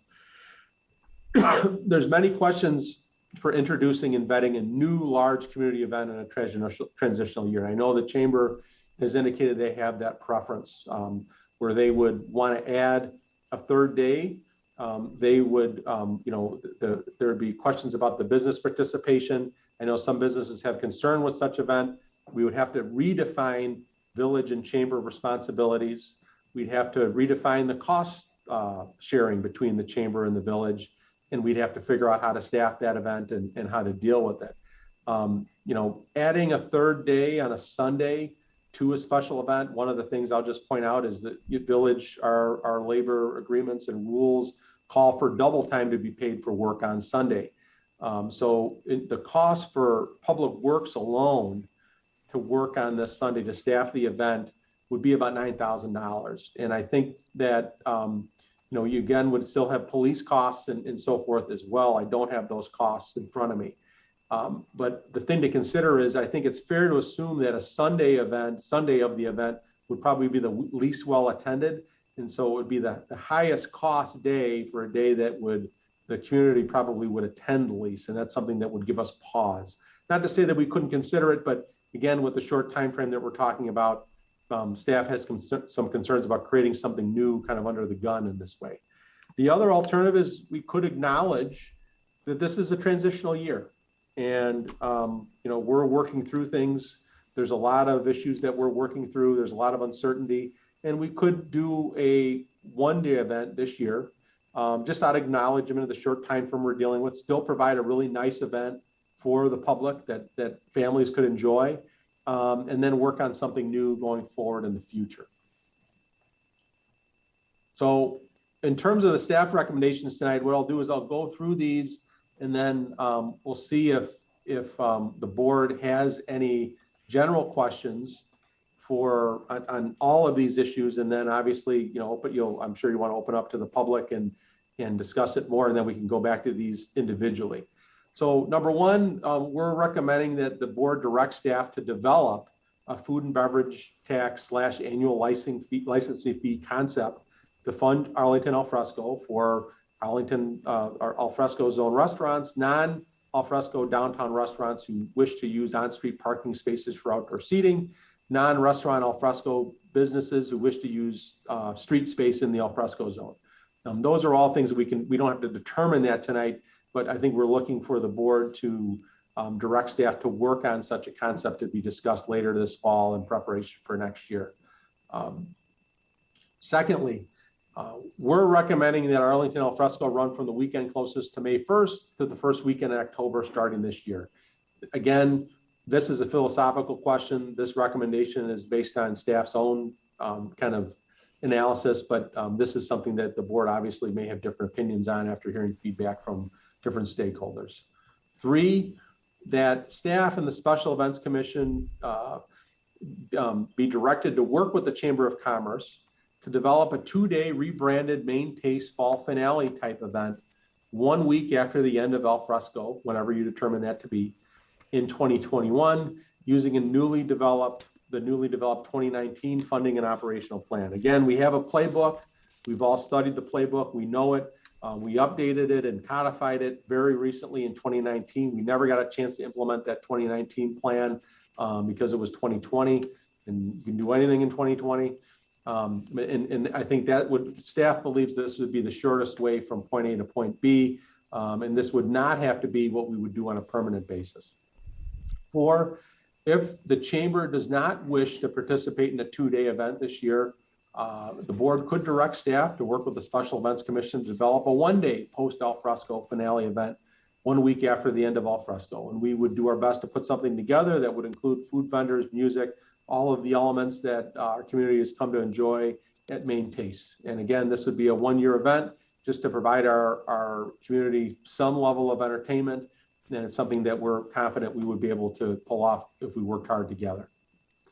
Number 5, direct staff to work with the Chamber of Commerce staff, the Special Events Commission, and other stakeholders to develop a new post al fresco finale event for 2022 and beyond for Village Board consideration. Again, there's a lot of details, and I'm not suggesting that the board get into all of the details all at once. Typically, the way we do business is, we work out concepts and present a proposal with stakeholders already vetted together to the board, or a range of options. And that's what we would propose here, is that we would work on something in earnest for 2022 and beyond.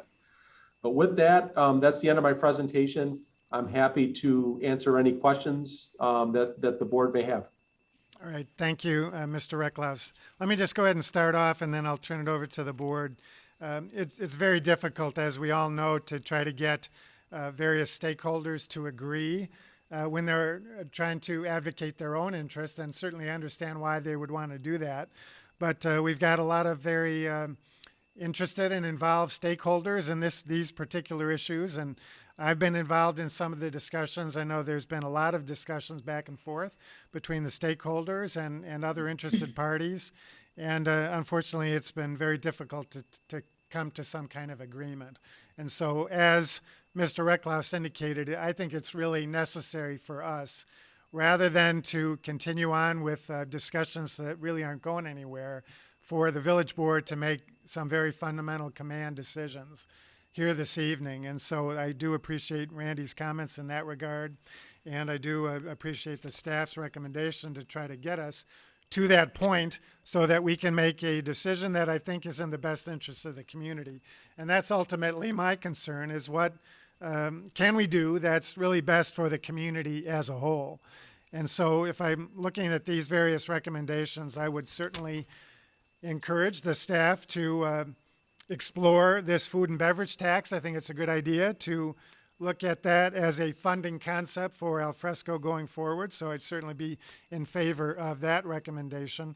I do like the other recommendations as well. And so, as Mr.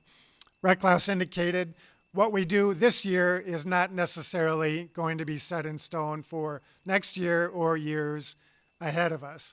And so we're just coming out of a pandemic. We're not even in phase 5 yet, although it's going to be coming very soon. But we're still transitioning. And so nothing that we do this year is going to be a model necessarily for next year. And so with that in mind, I do like the staff recommendation to go with a traditional 2-day main event / taste that we've got a model for that's tried and true. We've got an agreement in place between the Chamber and the Special Events Commission. It's been a great way to operate for the benefit of our community. Most of the people who attend have no idea that there's 2 entities involved in this weekend. And so I think it's been a great, seamless way to operate this event, and a good way to celebrate in our community. The only thing that I would really change from the staff recommendation is to bump up the end of the year event to perhaps the last weekend in September, to shut down a little bit earlier rather than take the chance on what the weather will be like in early October. I think we'd take a much better chance of having a 2-day event where people can come out and celebrate the end of the pandemic at the end of September rather than in the beginning of October. And so that's really the only place where I deviate from the staff recommendation. I know the Chamber has suggested we end al fresco at Labor Day. To me, that's too early. I think we're losing a lot of good weekends of good weather for our downtown businesses. I'd like to see al fresco operate for a few more weeks than Labor Day. So those are my thoughts. I do want to see a traditional finale event at the end of al fresco, but I do think it should be a little bit earlier at the end of September. And I do think it should be under our tried and true model of the Special Events Commission and the Chamber sharing that 2-day event.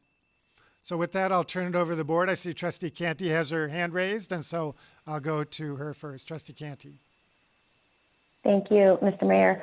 Thank you, Randy, for putting this together. Like the mayor, I've had a lot of conversations and done a lot of reading. about this over the last several weeks.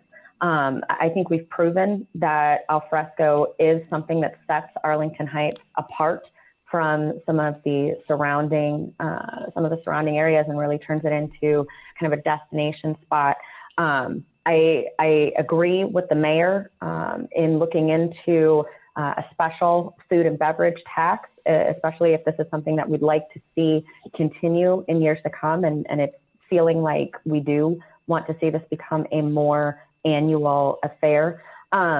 One question I do have related to a finale. I think you know, because we've talked about this before, I am all in favor of both a kickoff event to alfresco in future years and a closing event to alfresco to kind of mark that celebratory feel of alfresco. I'm wondering if it is possible to entertain an event that isn't necessarily in the footprint. If that is really what's stopping us from being able to move forward, is there a feasible way to host some type of festival or party that is not within the alfresco footprint? So I'll start with that question. Sure. You know, I think, well, I mean, first off, anything's possible that the village board wants to do. You know, you just have to look at the trade-offs and pros and cons. Mm-hmm. You know, some of the places that we've had events successfully before is if you take, you know, Wing Street and parking lot E, which is just south of the parking garage. You know, mm-hmm. A couple of years ago, we experimented, had the Promenade of Arts there. And that worked out pretty well. That's an area that you can close off pretty easily in the short term. And you could theoretically have that, and that's pretty close to alfresco if you wanted to have a business expo type situation there. We're a little bit hesitant, and I wouldn't say no to expand alfresco another block and keep it connected, again, because of that public safety reason. You know, the nice thing about how it's set up now is fire, police, they're never more than a block away from any point of alfresco. And once you expand a block, it's trickier for them to navigate in there. Are there other blocks nearby, you know, perhaps on Dunton or wherever where you could do something? Perhaps. As we've said before, we very much got lucky with the layout of alfresco because we're able to do that cross without majorly disrupting any access for any of the residential buildings that are present. They all had some kind of alternative access in the back, and not every block has that. And so if we pick another block, that's something we'd have to look at. But we know on a short-term basis, and I'm just rattling this off the top of my head, that Wing and parking lot E would be possibilities for that, if that's something that made sense. Okay, thank you for that. That's helpful to keep those things in perspective, and that's what we've got you guys for, right? I also am in favor of maximizing as much of the good weather as we can. So I'm also in favor of an event that happens in October, perhaps early to mid-October. You know, now I'm going to jinx it, but my son is 10. He was born October 20th, and essentially every year of his life, we've had his birthday in late October outside, and we've always been able to capture good weather for those days. And so now, of course, that I've said that, 2021 will be catastrophic. We will have snow right on that weekend. But I do think that there are some additional weekends in October that we can capture in order to maximize the benefit to our restaurants, especially as they start leading into the winter months, and for the businesses as well, right? I think there's a way to tie that together that kind of leads us into sort of that holiday gift giving season. People start thinking about those things in October, right, as you're gearing up. And so if you're out, you're dining, you're window shopping a little bit, it's not so, you know, ghastly hot, you're stopping to window shop a little bit. I think there's some real benefit there. So those are my comments for now. Thank you for the presentation. Okay, thank you. Trustee Bertucci. Thank you, Mayor. A few things, a couple points of clarification. My first clarification is, Mayor, you had mentioned that the chamber weekend that they're proposing would be Labor Day. And I believe Well, their they were proposing that Alfresco shut down Labor Day and then do the event the next weekend. Okay. Yeah. I see. Okay, because I knew it was going to be the following weekend. My other thought is Arlington Alfresco is basically our town square. I mean, the corner is our town square. And being our town square, I think it has to be available and accessible in proper weather for the full town. And when I say that, what I'm saying is we really should be giving access to other restaurants and businesses for an opportunity to show their menu, their wares, in order for them to also have access to that area.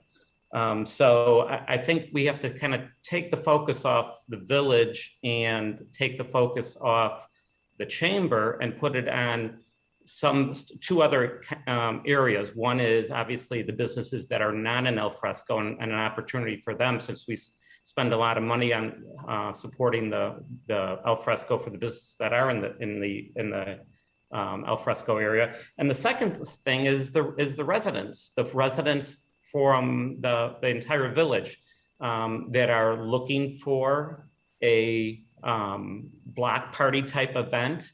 And a block party type event in what we're talking about really is going to have to be the corner because of the entertainment aspect of it. And when I say the entertainment aspect of it, obviously I'm talking about the music venue, that type of thing, because that's part of the draw. That's going to bring, and maybe Jim Tinaglia can talk on this, but he's a garage band guy and regional band in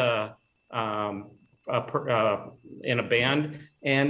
And I think it's going to draw another possibly 500 to 1,000 people, just depending on who the bands are. Now, that's something else to consider. And if we extend out to some of the other areas, number one, we may not have an opportunity to have the same caliber of bands that we would if we used the Harmony Park as we traditionally did. So I am in favor of keeping the event at the corner to give access to the entire community to have this block party type event with the music. And in addition, I'm also in favor of giving access during what could have the greatest odds for good weather to some of these restaurants outside of the al fresco footprint. Those are some of my biggest concerns. The other thing is, although we're all commenting now, and I know they're going to have an opportunity to probably comment in the public forum, but I would, when you do that, I would like to recommend that we almost give the chamber an opportunity to make their presentation also and to be understood. Not just give them the 3-minute, you're just another part of the public. I think the chamber is a partner in this, a worthy partner who works hard. You guys all know that I was a past president of the chamber. I was involved in many of these type of events. And I just think that they either be given a opportunity to do a presentation here, or at least given more than 3 minutes to present their thoughts and ideas. And I'd also like to possibly make comments after I hear from the public. Right. I did advise Mr. Riddler he would have that full and fair opportunity. Trustee Schwingbeck.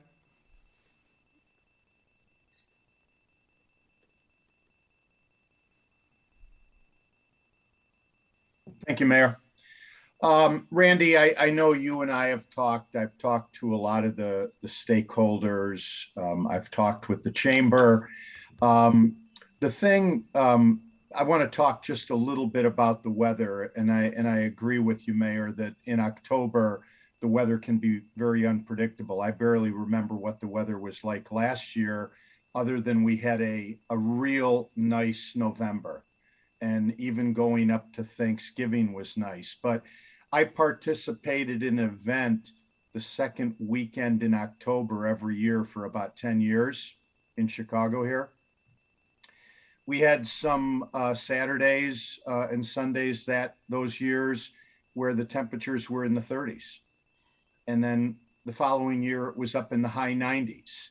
And so October is extremely unpredictable.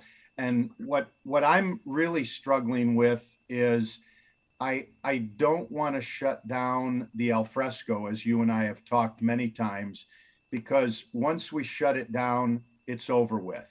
If we happen to have a cold weekend in early middle October and people don't come out to it, and then all of a sudden the weather turns and gets nice again, we see the crowds come out for alfresco like we did last year.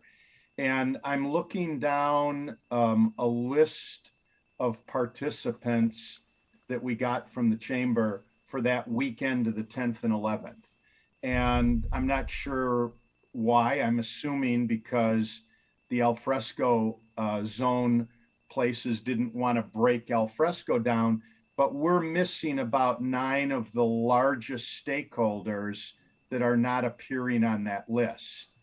And like you and I have talked in the past, what I really don't understand is why this 2-day event can't be moved somewhere else. You've got a lot of restaurants that want to participate in this. And when I talked to John, going back maybe 9-10 months ago, at that time, and I don't have the specifics in front of me anymore, but there were about 100 businesses / restaurants that would participate in the taste in the main.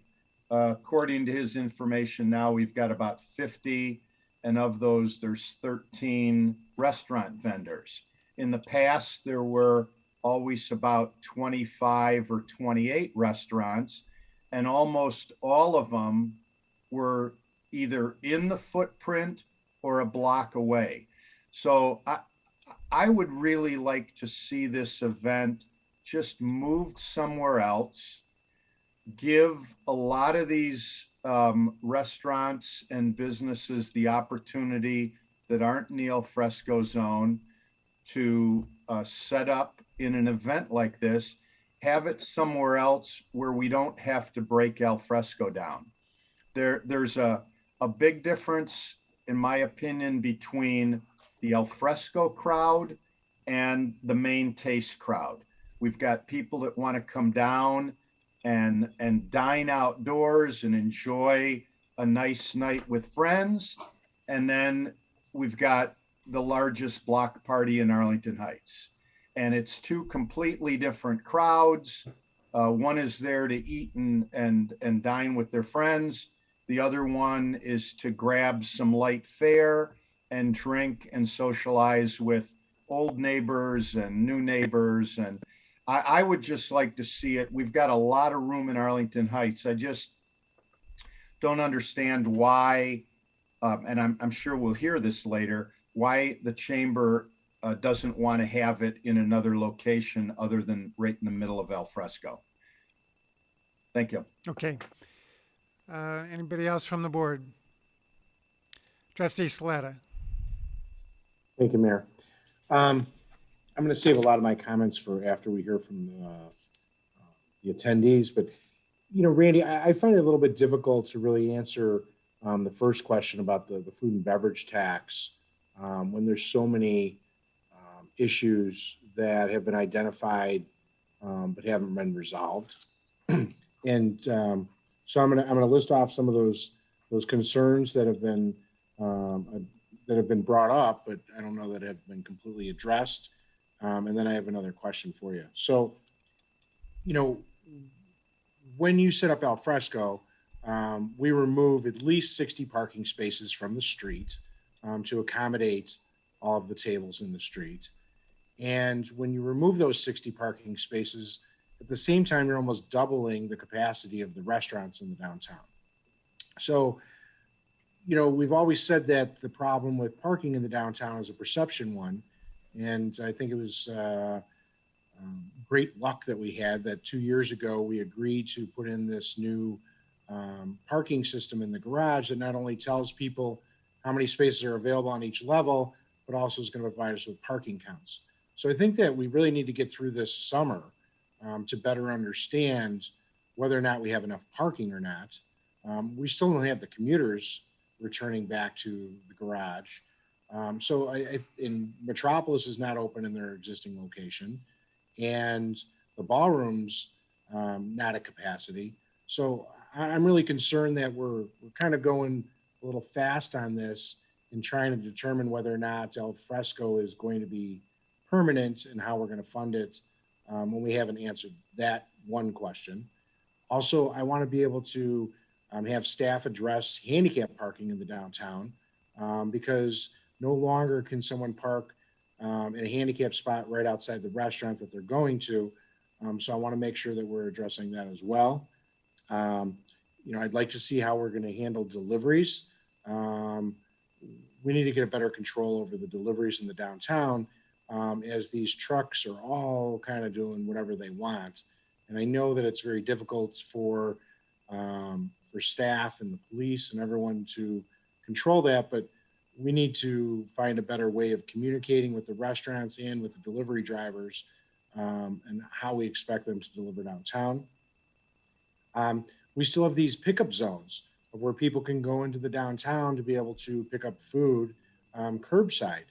And what I find really frustrating about these curbside pickup areas is eventually people just park in the spots. And so it's not serving the restaurants very well when people are ignoring the signs that are there, or maybe some people just aren't seeing them, but then they're parking in those spaces. So we'd have to come up with that. I see that we have some new signs for Uber and for Uber and Lyft. I'd like to understand how that's working and if it's working. And of course, review our resident feedback to make sure that we're addressing all of those issues. So I really think that we have a lot of work to do before I say, yes, let's increase the tax rate on food and beverage in the downtown for the impacted al fresco zone, which brings me to my question. So if we were to increase the food and beverage tax, and when I look at al fresco organically, it's basically from Highland to Dunton on Campbell, and from Wing Street to just past Hainani, but before the parking garage on Vale. But we also have Toa and Tuscan, who have an area in front of their stores. And then you have the Dunton restaurant, and then Javier's is out onto the sidewalk. How are we going to determine which restaurants are going to have this? Like, would Passero be charging an extra, let's call it 1%, so we don't have to talk about 0.75%, an extra 1%? I mean, would Passero be charging that? Is the Metropolis, who isn't going to have a spot on the street, and they're serving drinks, are they going to be charging that? So I have a lot of questions with regard to how this tax is going to work. Oh, thank you, Trustee Scaletta. Those are all great questions, and we're not asking the board to say yes on the tax. We're asking the board to say work on it. But the concept that we're talking about for the tax, and I'll get back to a couple of the other things that you noted, is that if you are an al fresco zone restaurant who is using space on the street, on the village's, public right of way, to expand your seating, then you would be subject to this food and beverage tax. In addition to that, if you were a non-restaurant that felt you benefited from al fresco and wanted space on the street for your business, and there are a couple of non-restaurants that use al fresco, we would develop a license fee for them. Again, out of acknowledgement, they're using our public right of way. if the village wanted to also continue the restaurants, and the other one that you missed that you left out was Porky's, just recently got some additional barricades up there to use their right of way, get rid of on-street parking, to use additional seating. We would also charge them a license fee. And we still have to figure out the dollar amounts for that and so forth. Now, I agree with you also that this summer is going to be key to assessing al fresco.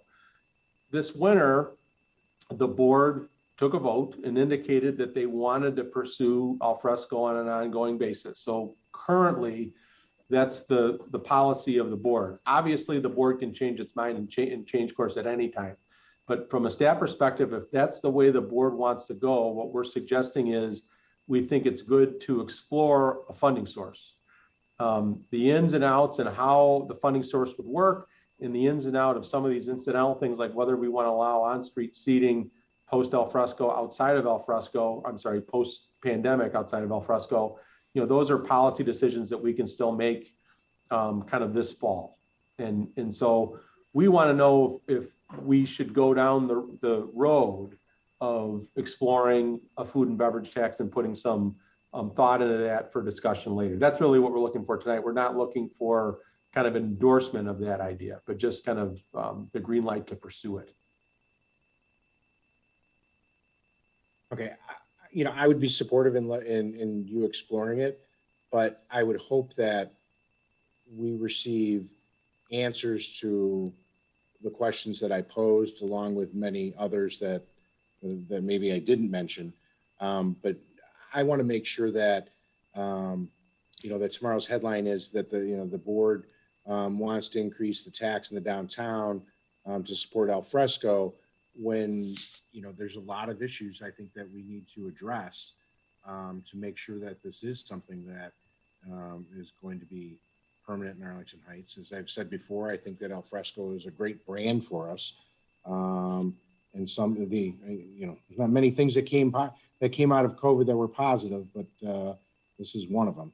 And we need to safeguard it and make sure that we're not running before we can walk. No, and I agree. And, I think in the beginning it was probably weekly. Now I'd say we're probably down to monthly. We're still making adjustments to al fresco based on feedback we hear from residents, things we see ourselves in terms of deliveries, looking at, police deploying them to kind of help deter the folks that make some noise when they get out of the bars at closing time. A lot of things along those lines, moving the Uber and Lyft stations, encouraging people to go elsewhere.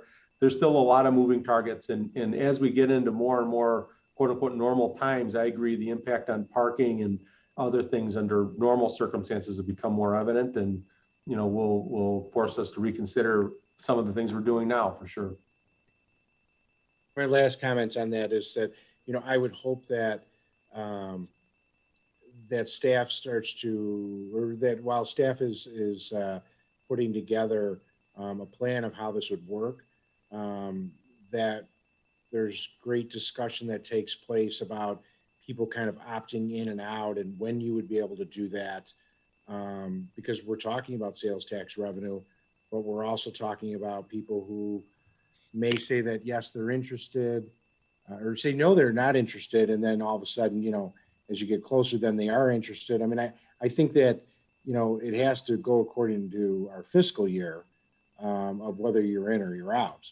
And that's going to be kind of interesting, because if I have a restaurant downtown and I'm not going to participate in it, then I would imagine that that restaurant's not going to charge an extra food and beverage tax, correct? Correct. I mean, we would have to come up with some rules, but essentially if you're not a participant, you wouldn't have to be subject to this food and beverage tax. And if you were, you would be. And that would be something, we're still working on the details of that and the legality of, there may be limits on how long of a time frame you have to do, but we're in the preliminary stages of research of how we could do that. Okay. I have no other questions. We have a lot to get to tonight, but I wanted to make sure that we address that so that everyone's aware that there's a lot of work to still be done on this. Okay, thank you. Trustee Baldino. Thank you, Mayor. And yes, I absolutely do agree with Trustee Scaletta's last statement there, that there's a lot more work to be done here. And I think that that's the key point. We are into June already. And so at this point, making major changes is going to be difficult as the mayor into that. So, I am still of the opinion that this is an opportunity for us to rethink how this is all going to work. But I do believe that the major changes that we're talking about should be focused on 2022. I have some more comments to make, or maybe not make, but I'm going to save those and just ask one question. I think Trustee Scaletta raised some interesting questions. And I don't know, Mr. Recklouse, if this is too early to ask this question, but for those restaurants that are using sidewalk dining, are they going to be subject to the additional food and beverage tax, or is it just for restaurants that have on-street dining? We're going to have to work out all the details of it and what we can legally do, whether it's got to be geographic or, opt-in or out. But I mean, our intention was to try to find a way to capture revenue for those folks that are using kind of on-street parking, because it's such a substantial increase in their seating area. But there's the devil's always in the details, and that's why before we started digging into this, we wanted to get a general nod to pursue it, from the board to see if you're even interested in contemplating a food and beverage tax to fund al fresco. Well, I think that's there's your answer. As far as recommendation number one goes, I do think we have a lot of questions. A lot of questions have been raised here, and I think that we need to get some answers to those questions and some more details on how that is going to work, as Trustee Scaletta said before. I will hold any additional comments that I have at this point until we hear back from the public. Thank you, Mayor. Okay, thank you. Trustee LaBedz. Thank you, Mayor Hayes. As for the food and beverage tax, I know that one of our strategic goals has been to explore ways of raising revenue for things that we want to do, and so forth.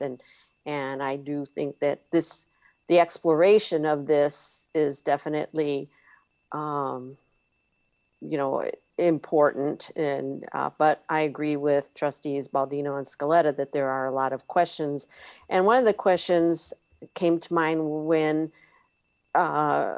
Manager Recklouse, you said, well, if you're in the zone but you don't participate, then you wouldn't get charged. But the zone, if we continue forward with al fresco, you'll be in the zone no matter what, whether you have tables there or not, and there still won't be parking there. So I don't know how one differentiates between who would get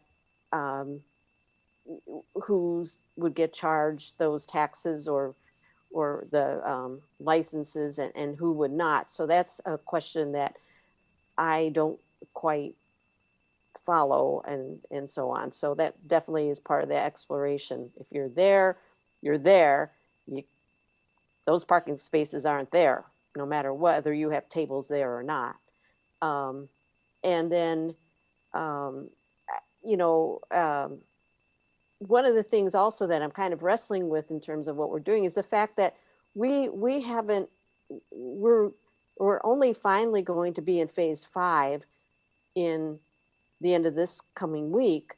So we don't really know exactly how everything's going to be when we're in a more fully open experience, and when we don't have these restrictions on restaurants having any limitations whatsoever in terms of numbers inside their restaurants. So I kind of feel in a sense that we don't have a full picture of what it would be like going forward, because I think I don't think any one of us wants to see a pandemic ever again that requires us to go into any sort of lockdown or requirements. So that's one of the things that I am kind of wrestling with. And then the other thing, and then I'll stop because I want to hear more and I may have more comments later, is that that I'm also wrestling with in the thought of an ending event is that if we lose momentum if the alfresco dining stops on one weekend, let's say it's the first weekend in October, then there is no alfresco dining, and then we have the taste, main, whatever it is going to be. Does that little period create a loss of momentum where people start to think, well, maybe I'm not going to bother to come down, maybe it's not going to be such a big deal? I don't know. It's just a question that I have in my mind. So those are my thoughts at the moment. But I will defer to whatever else we hear. All right, thank Thanks. you. All right, any other questions or comments from the board before we go to the audience? Trustee Tinaglia, I'm sorry. Thanks, Mayor Hayes. So I'm sitting listening, and I just can't believe where we are today versus a year ago. What a wonderful problem we have. I mean, holy cow. We were scrambling. Randy he had way more hair. It was definitely a different color. To create something out of nothing. Talk about making lemonade out of lemons. And who benefited from all of this the past year? Everybody did. Maybe some restaurants downtown benefited the most because they had record sales months, I should say. And good for them, good for them. We threw them a life jacket or a life rope, just hoping to save businesses. And instead, we created a completely new identity for our downtown Arlington Heights, which was, by the way, for all of us who've been on this board long enough, that was what we said we wanted to do years ago. Instead of a retail district, we were going to become an entertainment district downtown with restaurants and things. And there it is. And it's been a huge success. So now we're struggling with, what about that other wonderful thing that we had been enjoying for the past, I don't even know how many years it's been for the main and the taste, but for many years, that was our big deal downtown, and everybody loved that too. So we are so blessed. We're so lucky. Every other town around wishes they had our problem here tonight. This is great stuff. So I look at it as nothing but positive all the way around. I don't care what date we choose. I don't care what fee we charge. I don't care what tax goes in place. I don't care what happens. It's a win for everybody. And all we have to do is make some decisions.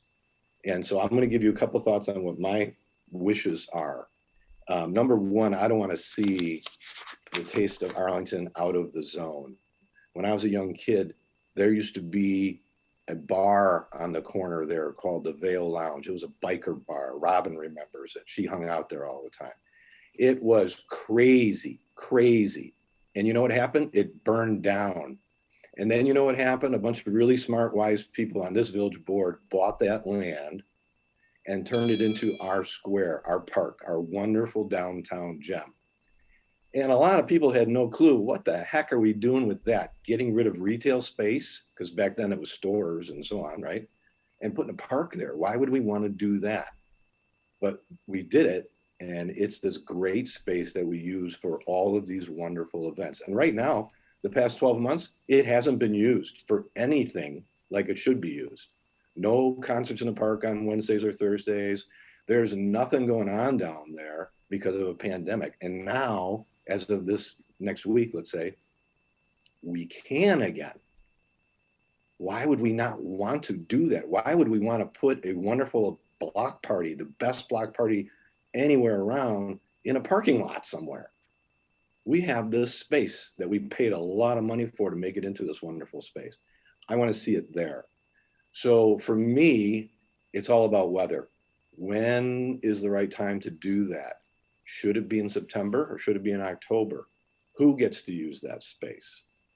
And those are details. Those are details of how to make wonderful things happen. I would recommend we not take a chance of doing it in October and do it in September. We've got, if my dates are correct, September 4th is a Labor Day weekend. Then there's the 11th, 18th, and 25th. So we allow al fresco to go on past Labor Day, which if you remember back in January or whatever it was, my hope was just to Labor Day, make it Mother's Day to Labor Day. And that was what I wanted to do.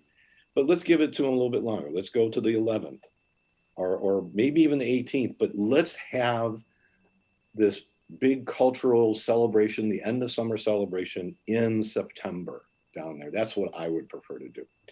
And then maybe we also have a wonderful Oktoberfest, and I would advocate letting the chamber run the event in September and let the Special Events Commission run the event in October, and have a fall festival when people are expected to wear jackets and hats and gloves and things like that. But there's wonderful fall activities out there. And of course there are bands, and it could be a wonderful event.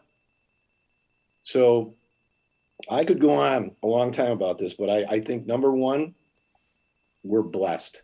Number two, I don't really think a tax is the answer. I would rather see some sort of a fee that these people who are going to enjoy these wonderful increases in their sales. Well, let's write a check. Let's write a check to cover the police. Let's write a check to cover the public works. I know it probably gets passed down in raised food and beverage costs, but let's see who really wants to do this. Let's see who's got the courage or the interest to write a check for $8,000. If there's 15 restaurants and it costs $100 grand to do this over a period, let's have a discussion about what it really costs and who's going to pay for it. It's easy. It's funny money when it's a tax. It's not my money. It's somebody else's money. And I don't think that's right. I'm not worried about 22. I want to figure out how we end 21. And then 22, we'll learn, as Trustee Scaletta said, we're going to learn a heck of a lot more as this summer unwinds. And then we can fine tune 22 and what it's going to be. So those are my thoughts, and I'll stop for now. Thank you. All right, thanks, Trustee Tinaglia. Anything further from the board? Seeing none, let me go to the audience. I know Seth Goldberg has had his hand up for a long time, so I'm going to go to him first, and then I want to go right to the chamber. So if they're ready. And so Seth, go ahead. Can you guys hear me? We gotcha. Okay. First of all, I wanted to give another kudos to Mr. Reckless and the board for creating the Arlington Fresco. I've gone there so many times with some friends of mine who have not lived in our town, and I want to show them what a beautiful town Arlington Heights is in Arlington Fresco. So I would hate to see Arlington Fresco to end early, rather than, if we don't do a main event or a Taste of Arlington, maybe what we might do is have, like Trustee Bertucci said, is have some bands during Arlington Fresco. I mean, yes, main event and Taste of Arlington is also a big thing, but I think now, like Trustee Tinaglia and Scaletta and Baldino said, is that now Arlington Fresco has taken over that sort of called festival. So maybe, we do like a band or something like that if we don't do a main and taste. So that's just what I think. And again, thank you guys for creating Arlington Fresco. And I think it's the best thing that we have in town. And I think people leave like, wow, look at what Arlington Heights has to offer. One friend of mine lives in Buffalo Grove, and he's like, my town doesn't offer this. I'd rather come to Arlington Heights for this. So, so that's my thing. All right. Thanks, Seth. All right. John Riddler. John? Thank you, Mayor Hayes and village trustees. I know Ernie Rose, our board chairman, is on the call too, so if I could recognize him, I think he wanted to unmute at the same time and present some of the board statements, if we could do that, Mayor? Sure. I don't see Ernie. I do. Oh, you might have had to put the kids to bed, maybe not. He might be under some of, there he is. Okay. Thank Yeah, you. whatever you guys want to do, go ahead. Yeah, so thanks guys, thanks for giving us time. Just want to I was writing notes so I could kind of answer some of these things too and kind of go back and forth with you a little bit. But Mayor Hayes, I just wanted to clarify, the chamber is not advocating for closing al fresco at the end of, after Labor Day weekend. It was an option that we had heard when you first had the discussions about the time frame for al fresco. It was more of an if-then statement. If the board decides to close al fresco after Labor Day weekend, we thought that the 3-day event during September 10th was a great time to do that. We also have an if-then, that if the board decides not to close it down at that time, we do feel that it still could happen in the footprint. And I know that's contrary to Manager Recklaus's recommendation, but as a chamber and a business community, we figure out how to do things, and we've come up with some solution concepts that we feel are relevant that could happen with that. Trustee Schwingbeck, on the 50 vendor thing, it's not a lack of interest. It was actually purposeful. Coming out of COVID and looking at the stage 5, we felt that actually having only 50 tents instead of 100 tents on the street would allow us for more people to move freer on the streets. In the shorter time frame, we would be able to, accommodate the 50 vendors a little bit more easily. So it was purposeful. It always sells out, and actually we would have to turn away businesses if we were to do that. So I just wanted to make sure you knew the reason behind that. The list of restaurants that I had sent to you just kind of demonstrates some of the restaurants and the businesses that are interested right now, even though we really don't even have the plan together yet or the direction of the village board. 6 of the downtown restaurants in the footprint have told the chamber that they would like to do the Taste of Arlington Heights that weekend, but with the caveat that they would like to see al fresco continue afterwards. So again, that's just information for you. Tuscan Market, and actually Passero was left off that list. Matt had contacted me, very interested in doing a Taste of Arlington Heights again. He sees that's value. Golden Brunch, Cardinal Liquors, Bistro Chen, Honey Jam, Birch River Grill, Kona Ice, all food vendors outside of the footprint that see that it's valuable to their business and that we could bring them in for that weekend. And then ones that said it's possible, but it's really depending on staffing.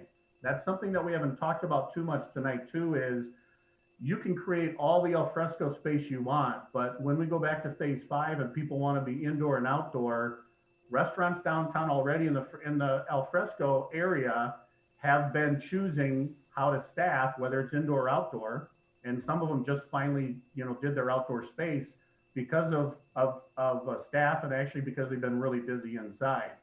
So that's another caveat to us. There's a lot of moving parts to it, and we understand that. What we're proposing is to continue the success that the chamber's created for 10 years now, adding the second day, the taste, and then adding that third day. So when we're looking at how do we end 2021, we have a proven business model that works. We have a footprint that it works in, and then the partnership with the village and the chamber works as well. We didn't have clarity on this since January.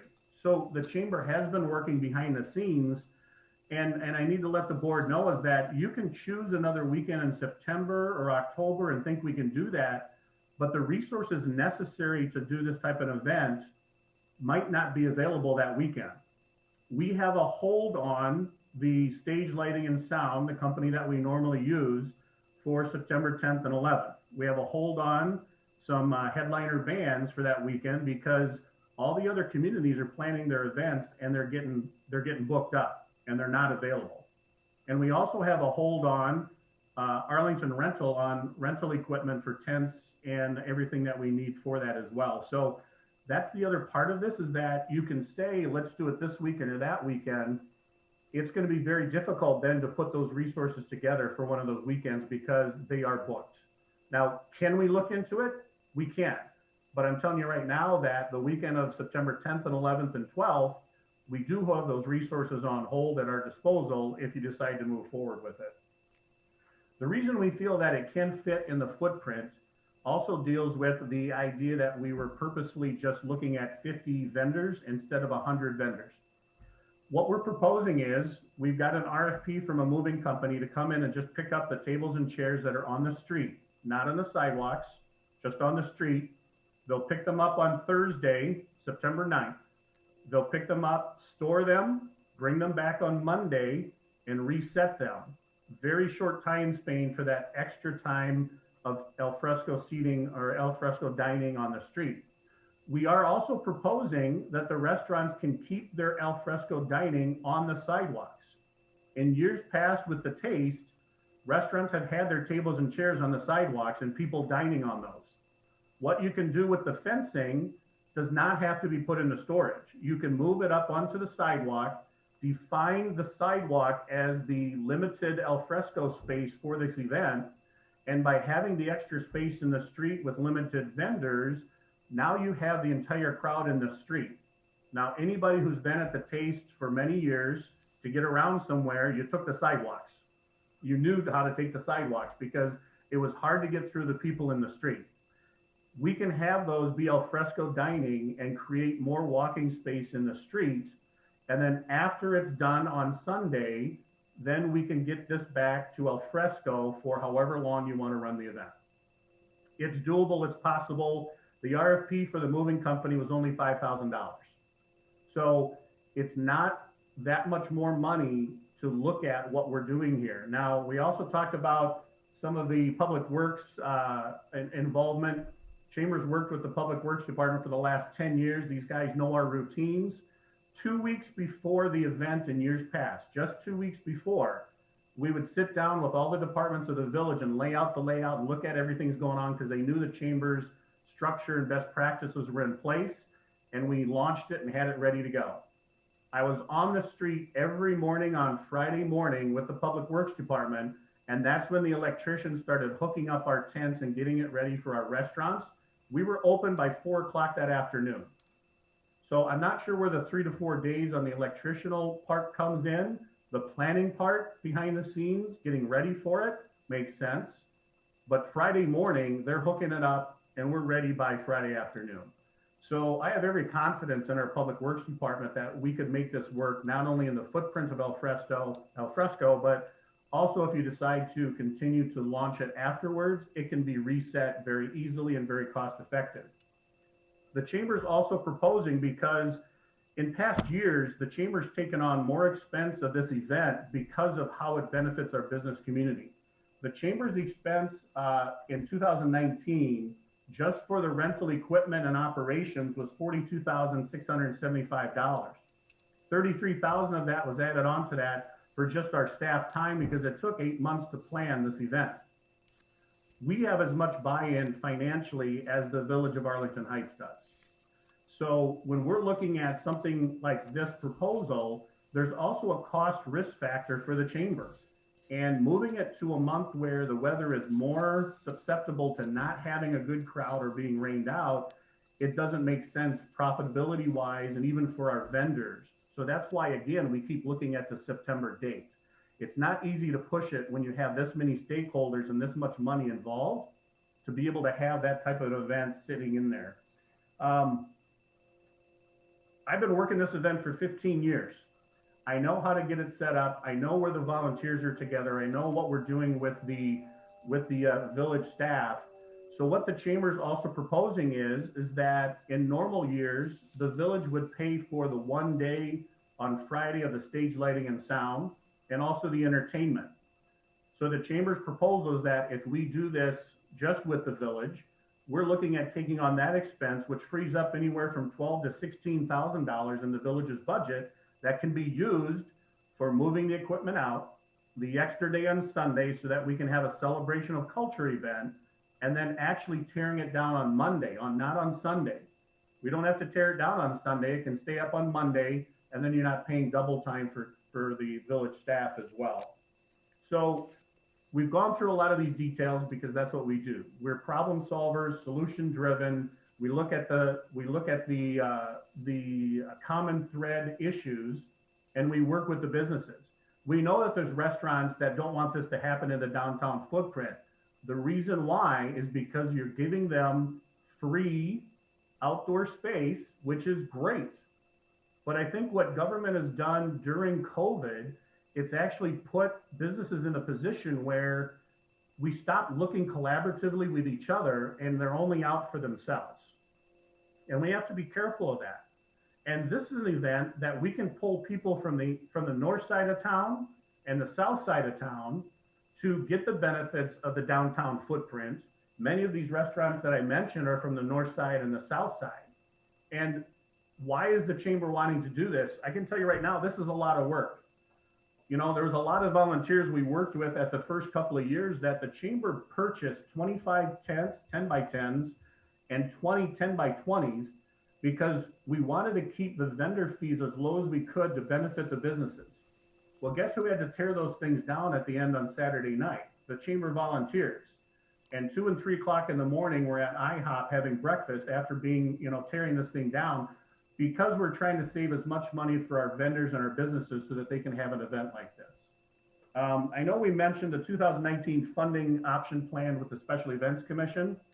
I would say if you're going to move forward with the idea that it's the Special Events Commission and the village and the chamber, one of the things that needs to be added is the chamber sponsors. We have 20 to 25 sponsors that help keep the cost down for our vendors and help pay the expenses of this operation. We are not allowed to market those or recognize those sponsors on the Friday night because they're not special events sponsors. If we're going to do that, that needs to change, because these businesses are sponsoring the total event and they need to be recognized as those type of contributors and stakeholders. So we would be welcome to work with the Special Events Commission on those caveats.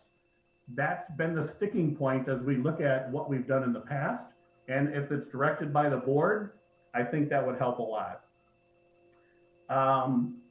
At that point, I think I'll stop and answer questions if you have any for me. Thank you for your time.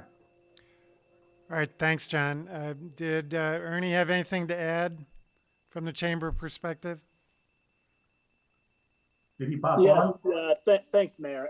As John mentioned, I've got little ones, and one of them likes to get me up at 5 a.m. So I will keep this short, I promise. I just wanted to give you some input on where the board was coming from, making the suggestions that we've made so far.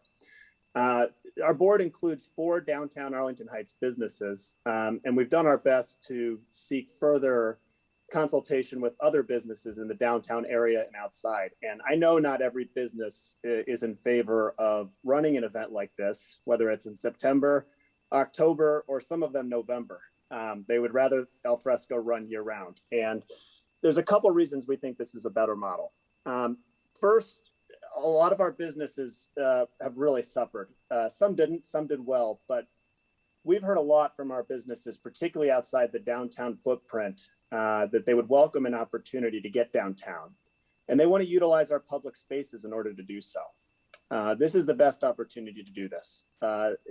Trying to convince a business from the south side of town to go to the north side of town when we've never run an event like this before is very difficult. People know this works. It's easy to get vendors downtown. They know where the band will be. And as I think Trustee Tinaglia said, this is the best block party in the northwest suburbs. So we want to get as many people down there as possible. We think it's the best location. Second, most of us are members of the community, most of our board members. I don't have many positive memories from the last year and a half, save for my daughter being born, because my wife is listening here. And we need to get our residents something to celebrate. They rallied around our businesses, the gift cards purchased, the lines of cars picking up carryout. I don't know how many nights I sat outside Passero waiting for my carryout. The fundraisers, that was all good stuff. That's Arlington Heights. And I don't know what better way to reward our residents than doing the event that everybody looks forward to doing every year. And this is a chance to come together and celebrate what we've collectively done. And our businesses want to show the residents the same love that our residents have showed the businesses for the last year and a half. Finally, we've been talking internally about the chamber throwing its own end of summer, early fall event for a long time. And we've all got to work together. And there are many ways the chamber works with the village and our partners on the commission. And I understand that there's some hard feelings and misunderstandings between the different organizations. And I haven't been around long enough to care about any of that. But I know what the chamber can do, and I know what our staff can do, and they're phenomenal. John, Mindy, and Donna do a great job throwing on events. They're assets to our community. And I think giving them the opportunity to throw this event without requiring too much collaboration with other parties when there may be different visions of the event would be something to explore. And lastly, I want to say, I know that not every business will benefit equally from this type of event. But if we start making decisions from the premise that it needs to benefit everyone or everyone equally, we're never going to make any decisions. Bringing 10,000 consumers or more to downtown Arlington Heights is a good thing. And I think if you ask most of our businesses, has this been a benefit to their business?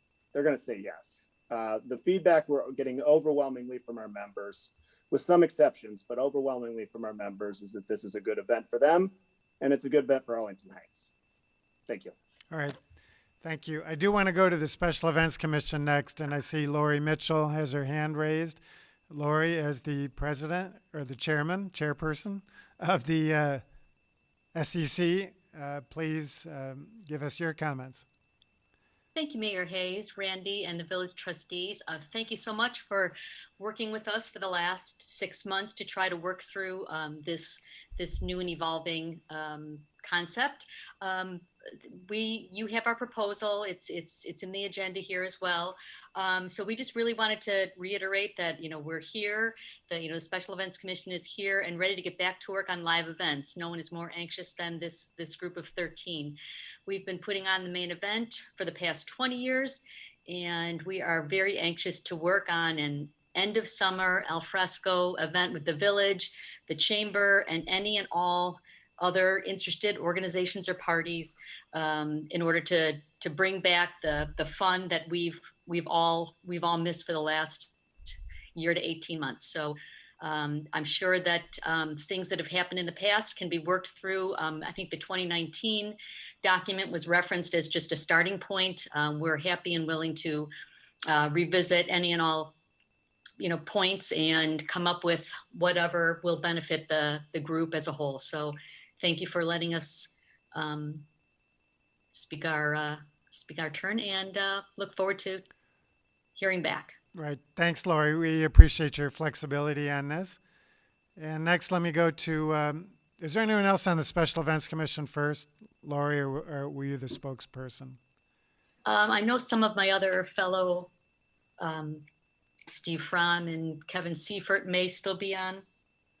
And they have a longer history on the Events Commission than I do, so. Yeah, I don't see their hands raised, and so I just want to give anyone from the SEC an opportunity before I go to anyone else, but I think they have relied on you, and so we appreciate your comments. And so let me go to Carter Black next.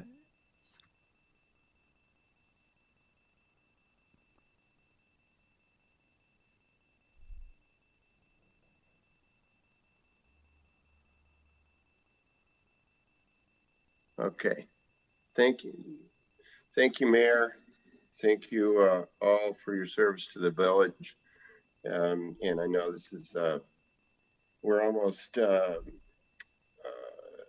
benefiting from all the riches that we've, I agree with Trustee Tinaglia.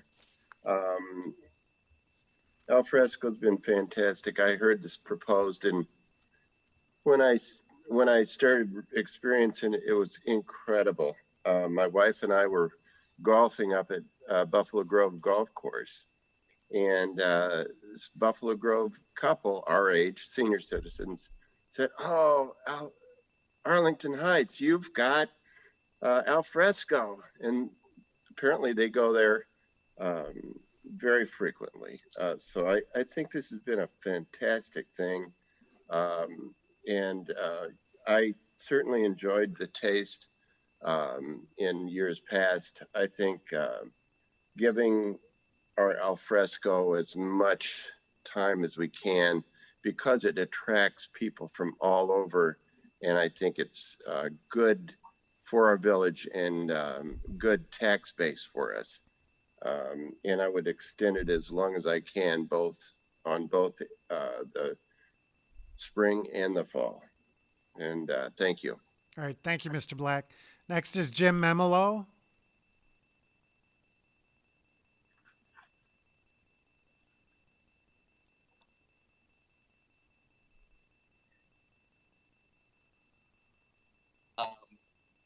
But I would say what we're talking about here is a wildly successful event in alfresco, to the point where it's the envy of communities all over the place. And for that reason, I would suggest it makes zero sense to interrupt it or to abbreviate it. I will get to what the chamber wants here in a second, but I would also say there have been some issues brought up about tax structure and parking. My response to that is, if those were major obstacles when it came to businesses and successful businesses like this, the city of Chicago wouldn't have a single restaurant open. So that's number one.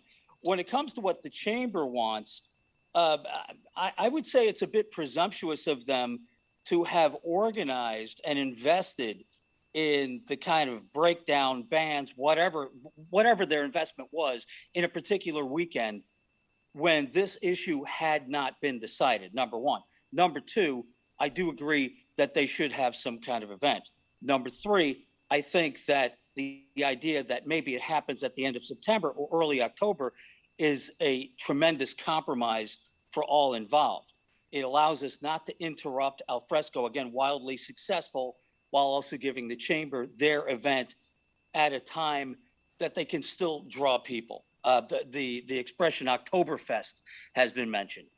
There's plenty of opportunity for people to come and get involved in their event at the end of September without interrupting alfresco. The other thing I would say is, in terms of suggesting that the breakdown and the breaking down of alfresco and then the building up of the main event and then getting back to alfresco, the suggestion that should be no problem, we don't know. We've never experienced this before. We've experienced the main event. We know what alfresco does, but we don't know how complicated and how involved it will be to break down alfresco, put together main event, break down main event, and then again put back all the structures that are involved with alfresco. I heard it suggested that outdoor dining would still be possible.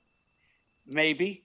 All I know is I don't know that would be altogether a pleasant experience to be attempting to dine outside at any one of our downtown restaurants while a main event was going on. So I think there's a compromise here. I think from where I'm sitting, it happens at the end of September or the beginning of October. You can call it whatever you want, but I don't see where it makes sense to interrupt alfresco or shorten it, because it's not only successful, it's now our identity in this town, and it's a positive identity. Thank you. All right, thank you, Mr. Memolo. Next is Danielle from Scratchboard Kitchen. Danielle? Thank you, Mayor Hayes. Can you hear me? Yes, we can. Perfect. So first of all, I just want to express my gratitude to the village and to the board for conceptualizing and implementing the solution of Arlington alfresco in response to the pandemic. I think Trustee Tinaglia says it so well that this is a really, really great problem to have. And I also want to thank Mr. Recklouse and the village for being so thoughtful about all these different considerations.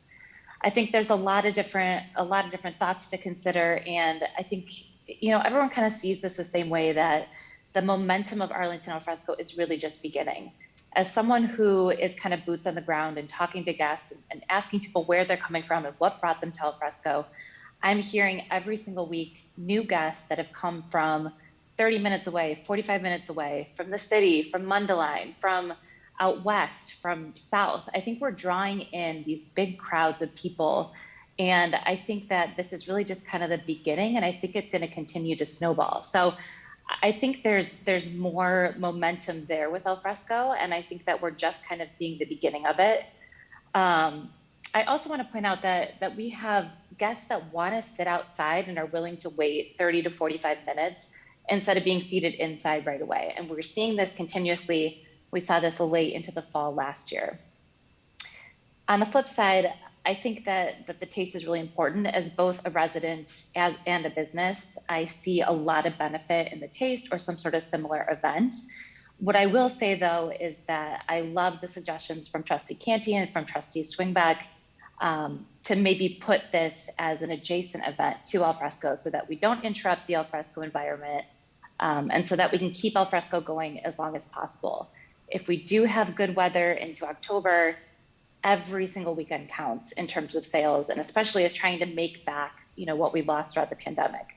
Obviously, we're in a different situation being a restaurant that opened in the middle of the pandemic. So, we kind of started off with an even greater challenge than we would have probably faced if we were in a good financial position before going into the pandemic. So, for us, obviously, and selfishly for myself, for my staff, for my guests, I would push to keep Alfresco open as long as possible and seriously consider the opportunity to push the event into some sort of adjacent space. Obviously, of course, I know the concerns and maybe some of the hesitations with doing that, but I see this as being very successful as sort of an extended event where we can still have dining in the downtown space and then still have the taste or some sort of festival adjacent to that.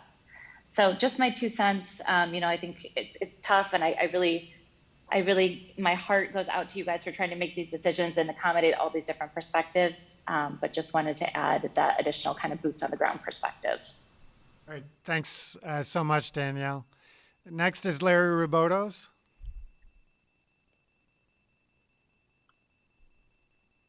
Good evening, Mayor Hayes and Mr. Reckloss and the village board. Can you hear me now? Yes, we can. I apologize for that. Same thing with Danielle. Larry Robotos, the owner of Big Shot Piano Lounge and Restaurant, going on our 12th year in the great downtown Arlington Heights. Did want to express the same thing. My thanks to the village. Alfresco last year was an absolute lifeline for us. We would not have survived, absolutely not have survived without Alfresco. This year thus far, though, for Big Shot, we are just not as dependent as we were last year. We reopened late January, and we actually just started participating in Alfresco this past weekend due to the weather. It just was so inconsistent for us to set up. But we were fortunate. We have been full every single weekend, since we started getting the word out in late January.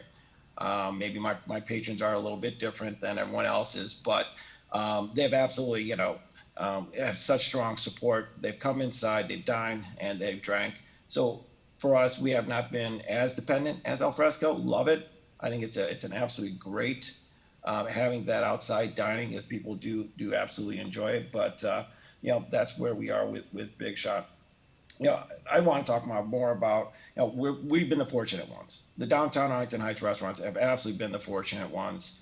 I have a second restaurant in Schaumburg. We had nothing like this. And talk about that restaurant, it was absolutely, devastating last year. We didn't have an Alfresco, and we did suffer at my other restaurant. And that's when I started thinking about all the other restaurants outside of Alfresco. There are so many other restaurants, and this is our family, right? We're a part of an industry that, took such a hit. And we were the fortunate ones downtown, and I, think about all the other restaurants outside that weren't as fortunate and weren't as blessed. And that's where I started thinking about like the taste. Once again, I'm going on 12 years. Right, came in late 2009. I participated in my first taste, main event taste in 2010. So I did it for 9 years straight, and I was absolutely looking forward to it last year until the pandemic hit. I would absolutely look forward to having it again this year. For Big Shot, absolutely, it's a great event for us. Not only do we get to enjoy the sales and outside and then all those people coming down. I think we had estimates of 10 to 13,000 people come down in 2 days. And so we get after we shut down our tent on the outside, we have all those patrons, they're coming into our bars and restaurants, staying out till the morning time. So that absolutely helps us on the big shot side, not just on the sales side, but the exposure. I've worked that tent for 9 years straight, and I still had people coming up and saying, "Oh, you serve food." And second, they would say, "Hey, where are you located?" And I literally would just lift up the banner and just point right behind us. So that type of exposure for not just us, for all the other restaurants that come down, get that exposure, to have 10 to 13,000 people have eyes on your business, right? To help them out, because they've had a much tougher year than the rest of us in the al fresco zone. They need all the help that they can get. And this type of exposure, affords them that. We can actually, for me, would I give up a weekend of al fresco for a weekend of a taste or a main event? Absolutely. Because that just not only helps us, it helps the entire restaurant industry, and not just the restaurant industry, but all the other businesses that get a tent and get that exposure. That's great exposure, great marketing for them for one weekend. So it's really just want to share those experiences with me. My preference would be, having it mid-September, mid to late of September at the least, because of that weather. It's October can be just tricky. We can get lucky or not, but the pure effort that we put together for the main event, having that, have it subject to the weather, once again, that would be my preference. Having it in the mid-September timeframe and having it in our location in our downtown area, because it is truly special. With all the buildings there, we create such a great vibe that can't be replicated in a parking lot or in a field. But you come down, during our main event or taste, it feels like a slice of Chicago, because you have our buildings and people just love it. It has Larry, such. I'm going to have to cut you off. We really appreciate your comments. All right, thank you. Thank you so much. John Corbett.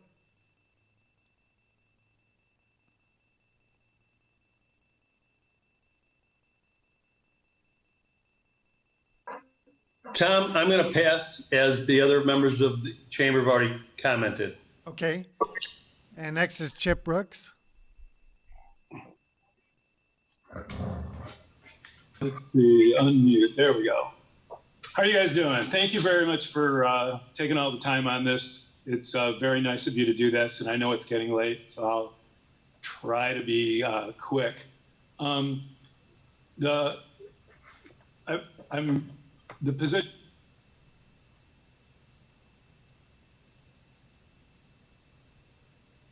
Chip, we lost you.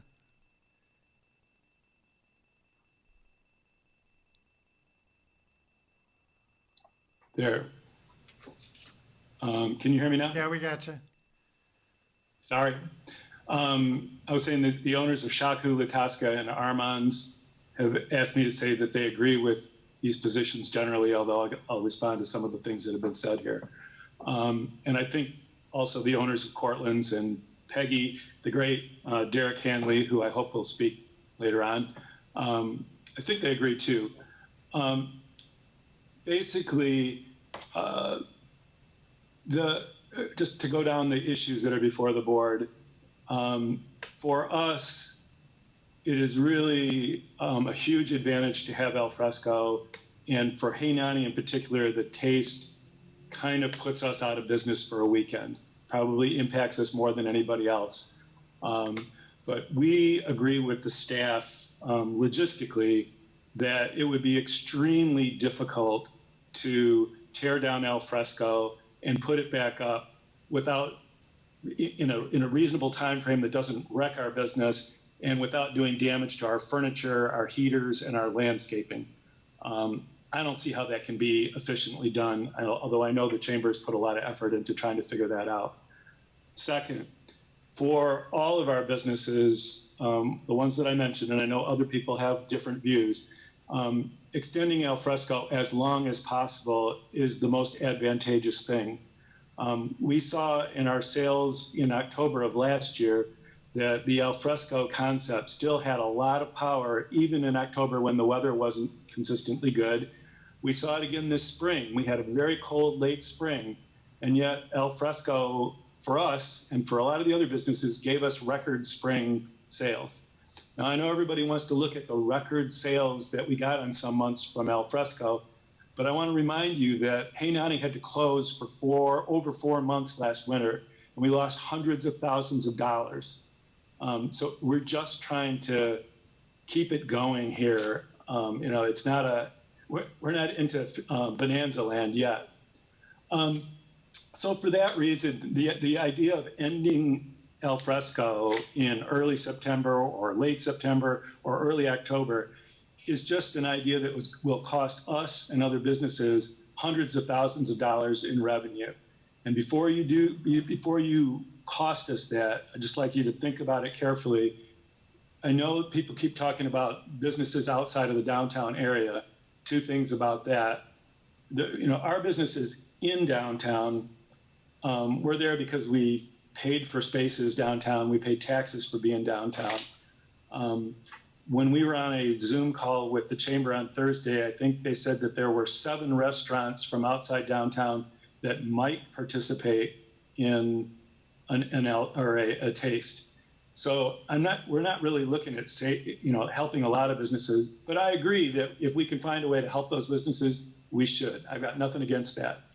And as to the benefits and the costs of alfresco, I think for us, we agree with what the village manager has suggested, that if there's a disparity between the food and beverage taxes that are generated from alfresco and the cost of running it, it's entirely fair to look at filling that gap with an extra food and beverage tax. That just seems to make sense. So it puts our businesses sort of at a disadvantage, but I think that's a fair way to do it. I know we've got a short amount of time. What we really recommend and really appreciate as a way to sort of mostly meet everyone's interest is to do a taste adjacent to the alfresco area. I like doing it on Campbell Street, just east of the alfresco area. I think with you can move the barriers there so that the public service can get in just as easily. And you can let the new taste area flow into the alfresco area, and you can let alfresco businesses that want to participate in the taste do so from their existing alfresco patios. So nobody has to take down anything. In terms of getting traffic, you can put a entertainment stage at the corner of Campbell and Evergreen so that you provide some entertainment in Harmony Park and some at Campbell and Evergreen so that you provide an entertainment reason for people to flow back and forth through the area. And in fairness to the chamber, if the chamber is going to create extra visitors to our downtown, then the businesses that participate, even in the alfresco zone, ought to pay a fee to the Chamber of Commerce for doing that. I mean, that also is a fair thing. Just last couple points. We agree with the staff that doing a 3-day event there's just no reason to do it, and it can't be done efficiently. The chamber, I think, was saying that they would like to sort of have overall control of a 2-day festival. And while I think someone said that nobody really knew that there were 2 different entities running the festival in the past, I think we businesses saw it in 2019. And, we don't really care who's in charge, but I think the chamber might be right that it would be beneficial to have one entity in charge of a 2-day festival. And if we were to do this is my last point, and then I'll shut up. If we were to do a taste that's adjacent to alfresco, so that we didn't have to tear down alfresco and we continue to get the benefits of it later in the season, then in that case, I'd agree with the Chamber of Commerce that doing it the second week in September would be a good thing to do. September is a good month for us to try to bring additional business downtown, and that would be a nice way to do it, as long as we don't have to shut down our business to make that happen. So that's all, but thank you all very much for your time. All right, thank you, Mr. Brooks. Chris Dungan. Thank you, Mayor. Thank you, trustees. There's two people from Hainani. That's maybe too many. I just wanted to make a quick comment too, is, I read the survey results that the village put out related to al fresco as well as Taste in Maine. And the only point that I'll add to Chip's is that based on the responses from residents, the overall response was in great numbers was, I think it was over 90%, was do not shut down al fresco early. But the residents said, move it someplace else, do it after al fresco, but don't shoot it down. I think as Danielle and Larry and everybody else has said, I think al fresco has been just such a great thing for the village, and I think it's a great thing that you guys have done.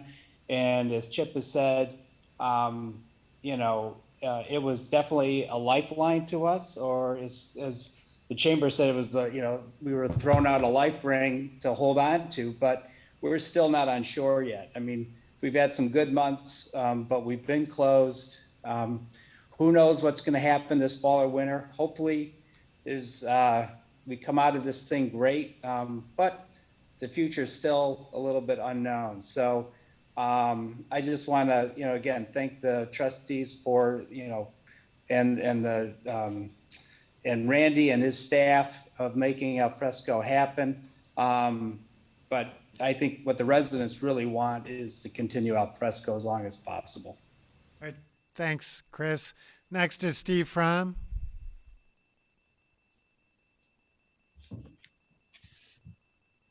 Hello, yeah, I'm going to provide a little bit different perspective. Most of the commentary over the past 10, 15 conversations have been business owners in the downtown business district. I'm Steve Fromm, and I'm on the Special Events Commission. And I want to give a little idea in terms of what the residents who come to the main event provide. I can't tell you how many times we have been told by the mom with 3 kids who come to the main event and say, is this free? I cannot believe that the village provides an event that is free for us. And they'll go out smiling. Face painters, balloon tires, that's not being provided free of charge for the businesses. So I think as board members recognize that I might be representing the 72,000 people who live in Arlington Heights, not the 15 business owners who are in the corner of the downtown business district. So keep that perspective as you look at what is being provided, what you're paying for, and what the Special Events Commission can do for those community members who are in our town. No more than that, but just keep it going. We love al fresco. We're not saying to do away with it, but just remember that a free event is also important to our community. Thank you. Thanks, Steve.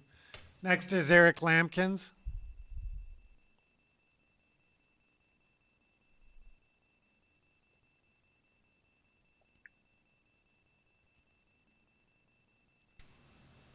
Hello?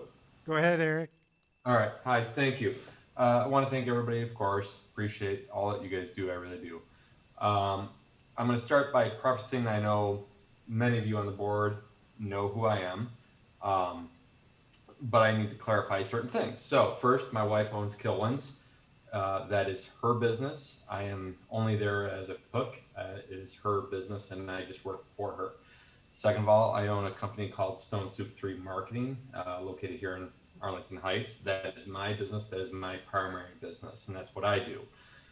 Lastly, a lot of you also know me over at Tuscan Market, where I tend to bar usually Thursday, Friday, and Saturday nights. So I need to put all that out there because I want to make it very clear that I'm not here to represent Colin at Tuscan Market, nor am I here to represent my wife at Kilwins. My business, as far as al fresco and the taste and all those things go, are unimportant. They don't affect my business at all. So I am here tonight as a witness to what I see when I do work at Kilwins, when I do work at Tuscan, and as a resident. Last point, which again, those of you that know me and know us know that we only live about a block down Wing Street from Tuscan, so we're very local. I've been here 12 years. My wife has been here 22 years.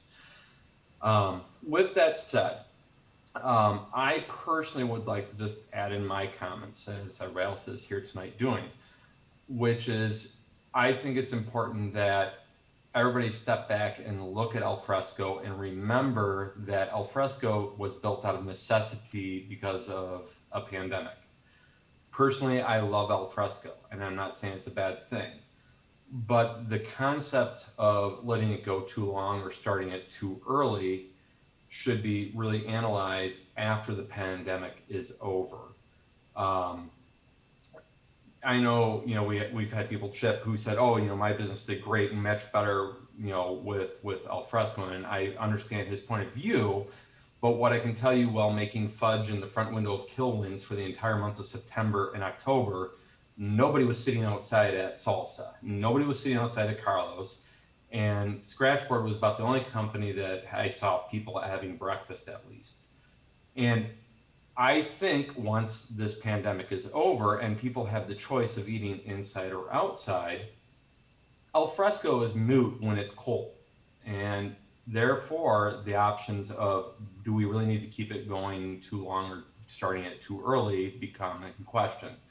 So I think ultimately some of the decisions should be made not this year, but maybe even next year or later when we evaluate, now that we're out of a pandemic, is al fresco benefiting us at this time? Now that I have a choice to eat inside, I'm not worried about eating inside. So why would I sit outside when it's 40 degrees out when I can go inside? And why did I have to walk 3 blocks to get to a restaurant that I could have parked in front of just so I could eat inside? So I think some of those things should be taken into consideration as we look at all these. As far as with the taste and all those things, I think ultimately my answer on that would be yes, I think taste is beneficial to the city. I think it's a huge value. But again, you can't evaluate which is better until after the pandemic, because if you look at the pictures that were in the presentation of the taste, we had way more people present on the streets during the taste than what you see during al fresco. But is that a product of the pandemic? So again, until after this pandemic is over, I think some decisions just need to be made later. Ultimately, I do believe in al fresco, and I think it's a great thing for our community, especially that I live a block away and I love it. But I just don't want to see it too early or too late, because I can see from my wife's business, and again, this is not her point of view, just mine, that yes, having the street closed in October last year hurt her business, in my point of view. It's a perception. It's cold and rainy. I want to get ice cream, but now I know I have to walk 3 blocks to go get it, versus I can pull up in front and run in and get out and go with it. Eric, let me ask you to wrap up if you would. Certainly. And I think ultimately some of the other businesses should consider some of that also, that people that need to be dropped off at the door versus walking 3 blocks to get into the restaurants, and that could ultimately hurt them. All right, I'm going to summarize there. Thank you very much. I appreciate your time, and I appreciate all that you guys do. Thank you so much. Thanks for your comments, Eric. And next is Michelle H. Yeah, hi, Mayor Hayes. This is Derek. Derek, okay. Derek, yeah. Village Trustees and Randy and Charles, if you're still on. I know I'm leaving next week, but I care so much about downtown, what Arlington Heights has become, that I feel it's necessary for me to just give you my opinion and what I feel. From somebody who saw Arlington Heights from 20 years ago to transpire into what it is today, it's an unbelievable, and Trustee Tinaglia said it best, it's a win-win for everybody. For something like this to come out of COVID-19 is unbelievable. For me, it's a no-brainer that this thing continues to go until the end of September and finish up and go out with a bang, with an Oktoberfest and a Taste of Arlington all combined together. you know, I really can't, I have to emphasize that parking spaces for downtown, you know, listen, it saved our businesses, all of us last year. 60 parking spaces is really something we should not really even consider. We were saved by the alfresco dining, and if that didn't happen, you might be looking at some closures in downtown. We all have to realize that, you know, our businesses has helped your property values substantially. For those of you who live in Arlington Heights, you're living in an unbelievable suburb. Logistically, we have the best layout, and as Trustee Tinaglia said, our neighbors, as far, we can go all the way downtown, because they were coming from the train last year, jumping on the train and getting off at Arlington Heights to come out. Like, we have been put on that map big time, and we need to stay there. So to even consider shutting this down early, for the life of me, I don't understand where we're going with this, because it just doesn't make sense. This really is, and I can speak on behalf of the residents, because a lot of them expressed their concerns and the love of alfresco, what it has meant for them. It's got to stay. You know, it really does. Every day of the week we have a taste. Awesome. I mean, it's incredible the amount of people that we are seeing downtown. I mean, tonight, I was at work tonight. Unbelievable. You know, it's a great thing that's out there. I think it's got to stay. Why should we take a step back? I mean, you know, as I said, our neighbors would be dying to have something like this. So I think we got to move forward with it, keep it going. Arlington Heights is the best suburb in the northwest suburbs, and probably in the state of Illinois, to live in as a result of what we've created here. So I think bringing back music on Thursday and Friday might be a great thing, free. And let me just say this about the 1% tax. I'm all for it. The cost of doing business has gone up for everybody. Okay, my restaurant, I got to pay more for chicken. I'm paying more for this, more for that. Those prices are not coming back down. We have to pass along to the consumer what it takes. If it's an extra 1%, it's $1 for every $100 you spend. And if that's what it's going to take to make this thing financially doable, 1% is not a lot to ask for. You know, restaurants now are charging anywhere from 2.5% to 4% on credit card processing fees. They're passing along to you, the consumer, because it's a part of it's an expense that we consume. We take that in. We have done for so long, but things are changing. It costs us more to do business today than it ever has done. We're looking at minimum wage increases.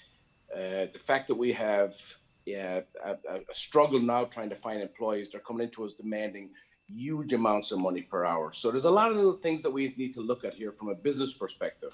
So I'm all in favor of the 1%, to be honest with you. $1 for every 100 spent, I don't think it's a bad thing at all.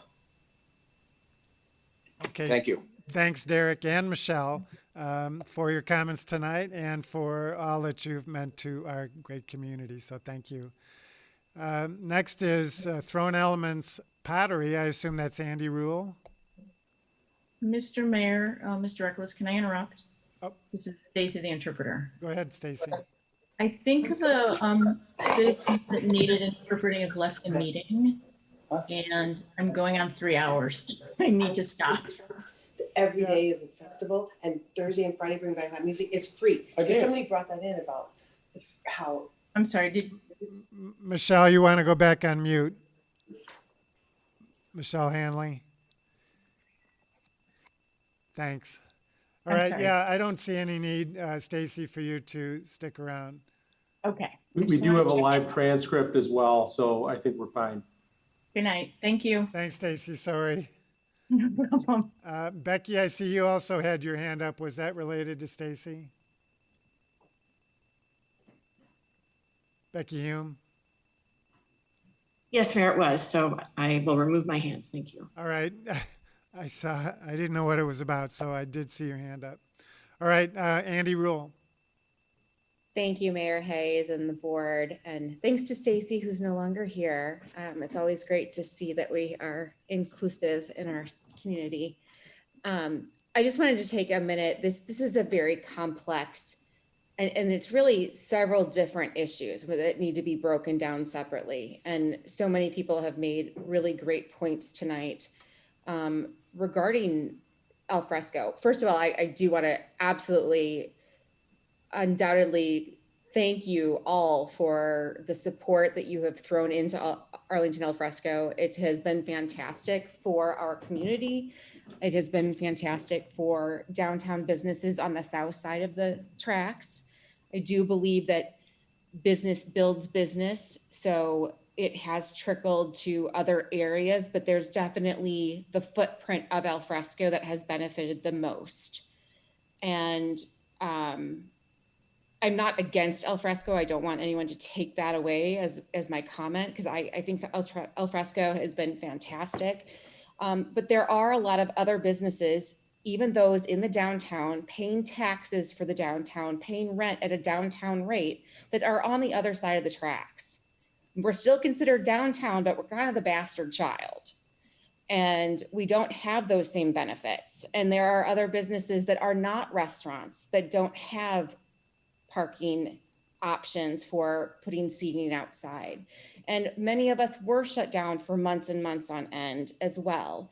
And, you know, I am the face painter that comes and paints all your faces. I may or may not have painted one of your trustees' faces. I will not mention who. But like, this is what our community is, guys. You know, if this is an arts and commission thing, I own an art studio.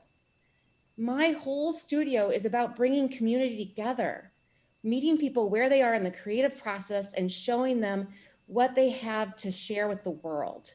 And that's what I get to do every day, and I have missed doing. And that's what part of Arlington Heights is. And, you know, let's figure this out. I mean, I think, you know, Jim Tinaglia, you mentioned it. I mean, there's so many different people that had excellent points. But let's make this happen. Let's celebrate the fact that we have made it through this pandemic, that we are all still here. And then I apologize, I know that we're not all still here. And for those who have lost loved ones, I'm very sorry. I don't mean to be dismissive in that way. But, you know, the fact that I still am standing on my own 2 feet and my business is still here. And yes, we are still struggling. And I know many other businesses are. So give those of us who are not in that footprint a chance to remind our community and those around us that we are still here and we still appreciate your support and we are still part of this community, and make it great and make it a place of good neighbors and make it bigger and better. I mean, alfresco is a great thing. And I think that as far as taxes and continuing and whatnot, a lot of great points in regards to how do we move forward past the pandemic and how does this get evened out in regards to payment for it. Those are things I think that the board can look at and address as we move on. But as far as just the main event and Taste of Arlington, we're going to move into phase 5 the end of the week. We're very, very close. And, you know, I'd like to look optimistically. And maybe it's hippy dippy of me to say, but, you know, we are all kind of breaking through and breaking out of our shells from a year of cocooning and hiding away. And let's celebrate and show everybody that Arlington Heights still has it, not just with the alfresco, but with other things too. All right, Andy, thank you so much for your comments. Hope you're doing well. Thank you, Mayor Hayes. Thank you, board, for all of your work. I appreciate it very, very much.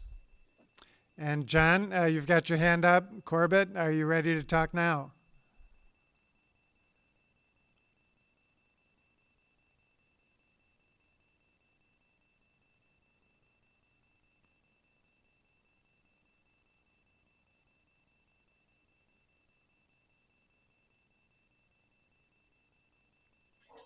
Sorry about that, Tom.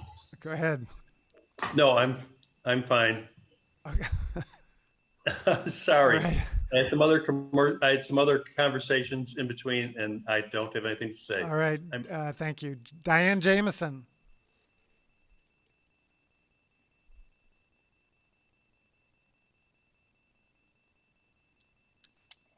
Hello, everyone. I'm Diane Jameson, and as a resident, I just want to say that the main event was always the event that brought everyone together. It was free, and it was an event that was family friendly for all ages. And it would be very important, I think, this year as an end of season event that could bring the whole community back together, just as it did in the past. All right, thanks, Diane. And the last hand I have is Sarah Jaffe. Sarah?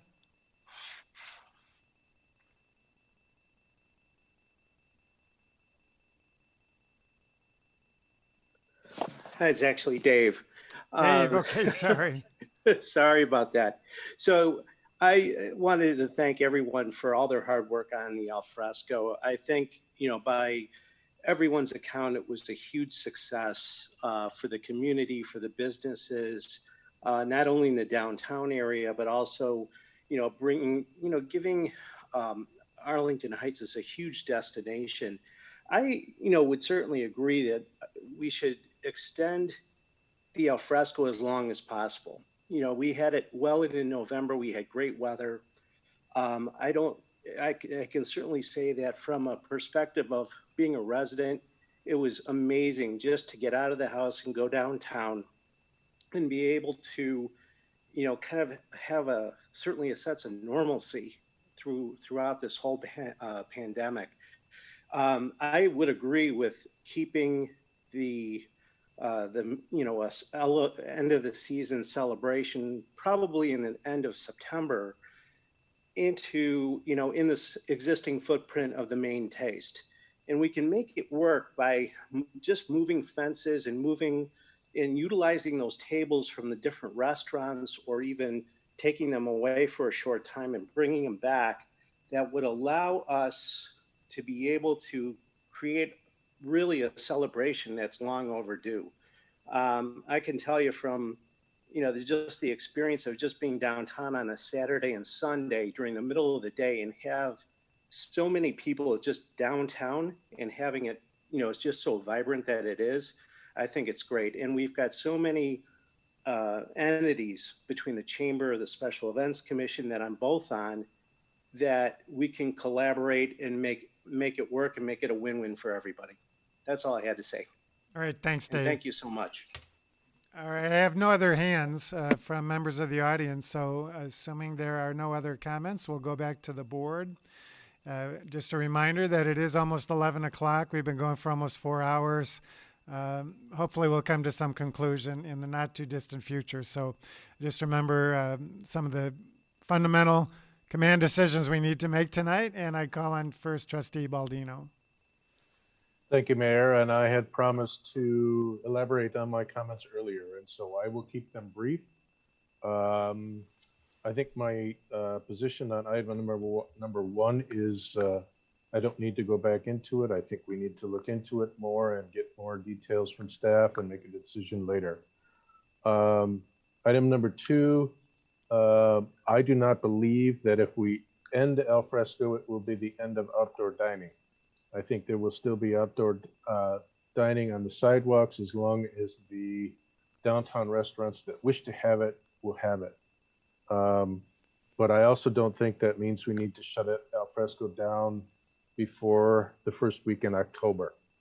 I believe that if we have, I think it is important that we also have a main and taste type event.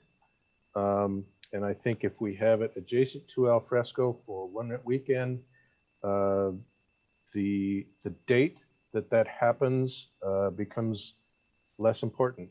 If the Chamber and the Special Events Commission and the village feel like it needs to happen on Labor Day weekend and we're not shutting down al fresco, it can happen adjacent to al fresco and it's not an issue. I understand that there's sentiment to have it at Heritage Park. But, for 2022, I think we need to keep it simple. I think, for 2021, we need to keep it simple. We'll worry about 2022 at a later date. If staff and the Chamber and the Special Events Commissions and the various stakeholders feel that there's one particular date that works best, I don't think we have to shut down Alfresco. I think we can have a very important Wine and Taste event adjacent to Alfresco, and I think I have made that clear to other folks that I have talked to. It is getting late, and so I'm not going to try and go any further, but that's my feeling. And I think that pretty much covers all of the points that the staff was trying to talk about. Thank you, Mayor. I appreciate the time. Thank you. Trustee Grassi. Oh, thank you. And I guess I would echo what Trustee Baldino even shared. I am in agreement, but I would just like to add a few things. First, I just really want to say how grateful I am that we as a village are even in this place where we can have these conversations and be able to plan events for our community again. This past year has been just such a challenging year of loss and change and struggles and challenges. I truly am so grateful that we can even have these conversations and begin to plan some events. While I understand the importance of the date in September for the chamber event, I would support what has been mentioned where that we could gather to see if we could have that same event in an adjacent footprint to Alfresco. I also just want to mention that I recognize this is a transition year, and anything that we're doing right now does not have to be how it's done in the past. This is about finding a way to celebrate together. I would love to see how we could get the staff and the chamber and the special events commission to really plan a finale event. I think that is such an important part of what we are. As I'm hearing all the different ideas and thoughts, again, I just really want to focus on the gratefulness that we can even try to plan something. I think that's so wonderful. And so I'm thinking about the compromises, because so much of this is about compromise for all of us, just trying to figure out a way we can create something to celebrate together. So I would be open to seeing if we could do the event in September that's an adjacent to the footprint. And if not, I would like to direct and see if we could have the staff work with the chamber and the SEC to do a finale event, maybe as the compromise the first weekend of October. Do Alfresco through September this year, maybe the first weekend of October, maybe better opportunity for better weather, but then again, revisit what we want to do with Alfresco going forward after this year. So I guess I just really wanted to mention that, first of all, just the gratefulness we can have this conversation, that it is a transition year. And this is really about a lot of compromises where, you know, I think we could do something really special. So I see that Trustee Bertucci has some comments, but I'd be willing to make a motion pretty soon too. But I'll let Trustee Bertucci speak. Thank you. Trustee Bertucci. Thank you, Mayor. I'd like to just remind us that while we call it Alfresco, what it really is a town square. And we should give access to, as Andy Rule had mentioned, some of these other businesses. And we also, as Trustee Tinaglia had mentioned earlier, we have a situation where the bands are very much part of the event. And the best place to have those bands is in the middle of the town square. And while we call it Alfresco, I'm going to often use this word town square because I think that's more descriptive of what it is from a community standpoint. And the draw to get those 10 to 13,000 people is going to, part of it is going to be the bands and to have that kind of an event. So I would be in favor of continuing to keep it in the footprint. As far as the weekend, there's been many pros and cons of whether or not we could even get the bands and or the vendors to put it on other than the weekend that the chamber has held, has put on hold for us. So I would be in favor of sending back to the, for lack of better words, the negotiating table, the village staff, the chamber staff, and the Special Events Commission, and ask them all and remind them all to negotiate in good faith for the residents of Arlington Heights. Let's put egos and logos at the door when they finalize some of these negotiations. Let's figure out the weekend. Let's figure out how many days. But it's my, those are some of the details that they can provide to us. I'd be in favor of a 2-day event or a 3-day event. But I think it needs to be at the corner in what we call the town square for the residents. Okay, thank you, Trustee Bertucci. And before we make any motions, I do want to try to reach some consensus. And so if I could just ask people to hold off on motions until we hear some additional comments, and then I'll try to see if we can reach consensus on some of the issues that I think we can all agree on before we start making motions. So Trustee Canty. Thank you. I just want to kind of going along with that, Mayor, I appreciated Trustee Baldino really walking through 1, 2, 3, 4, 5 from the recommendation. So I think if I do the same, that will help to figure out some of this consensus. I've said this before. Number one, I am in favor of staff exploring a new food and beverage tax, taking into account all of the questions that have been raised tonight and others. I know you guys will do a thorough job of vetting out what this would look like operationally if we were to do it.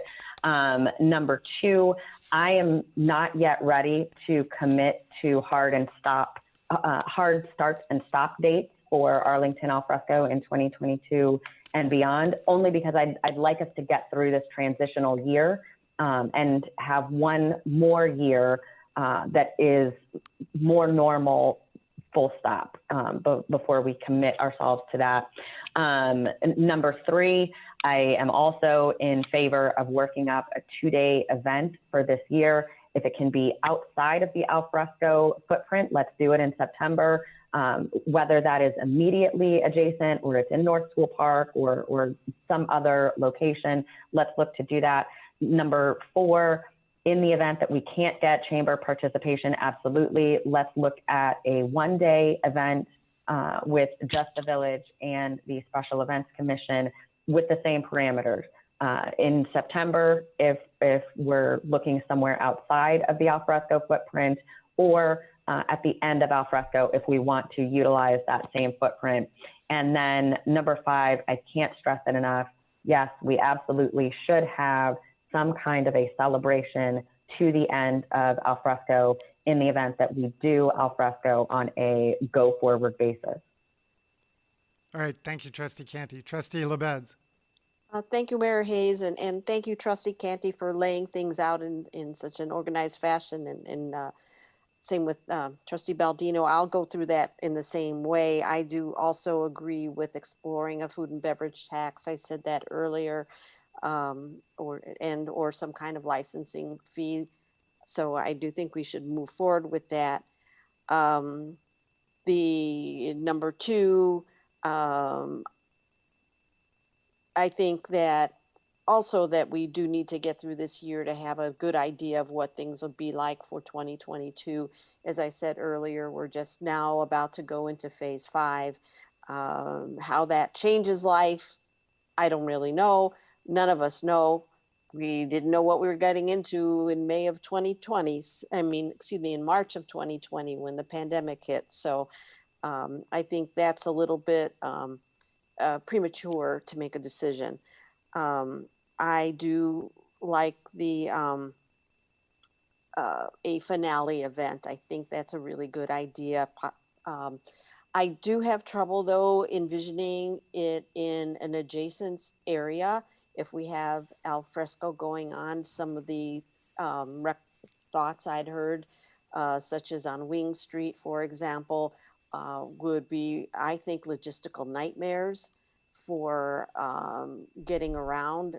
If you were to do it on Wing near west of Vale, between Vale and Highland, then you cut off access for residents in the 44 North Vale building and the Wing Street building into their garage. So I think that we have to be, if we have some sort of adjacent to the footprint of Arlington al fresco, I think we really have to be careful. It could be a real nightmare just with even if it's only 2 days with the vehicles, the Uber drivers and the Lyft drivers trying to get people around.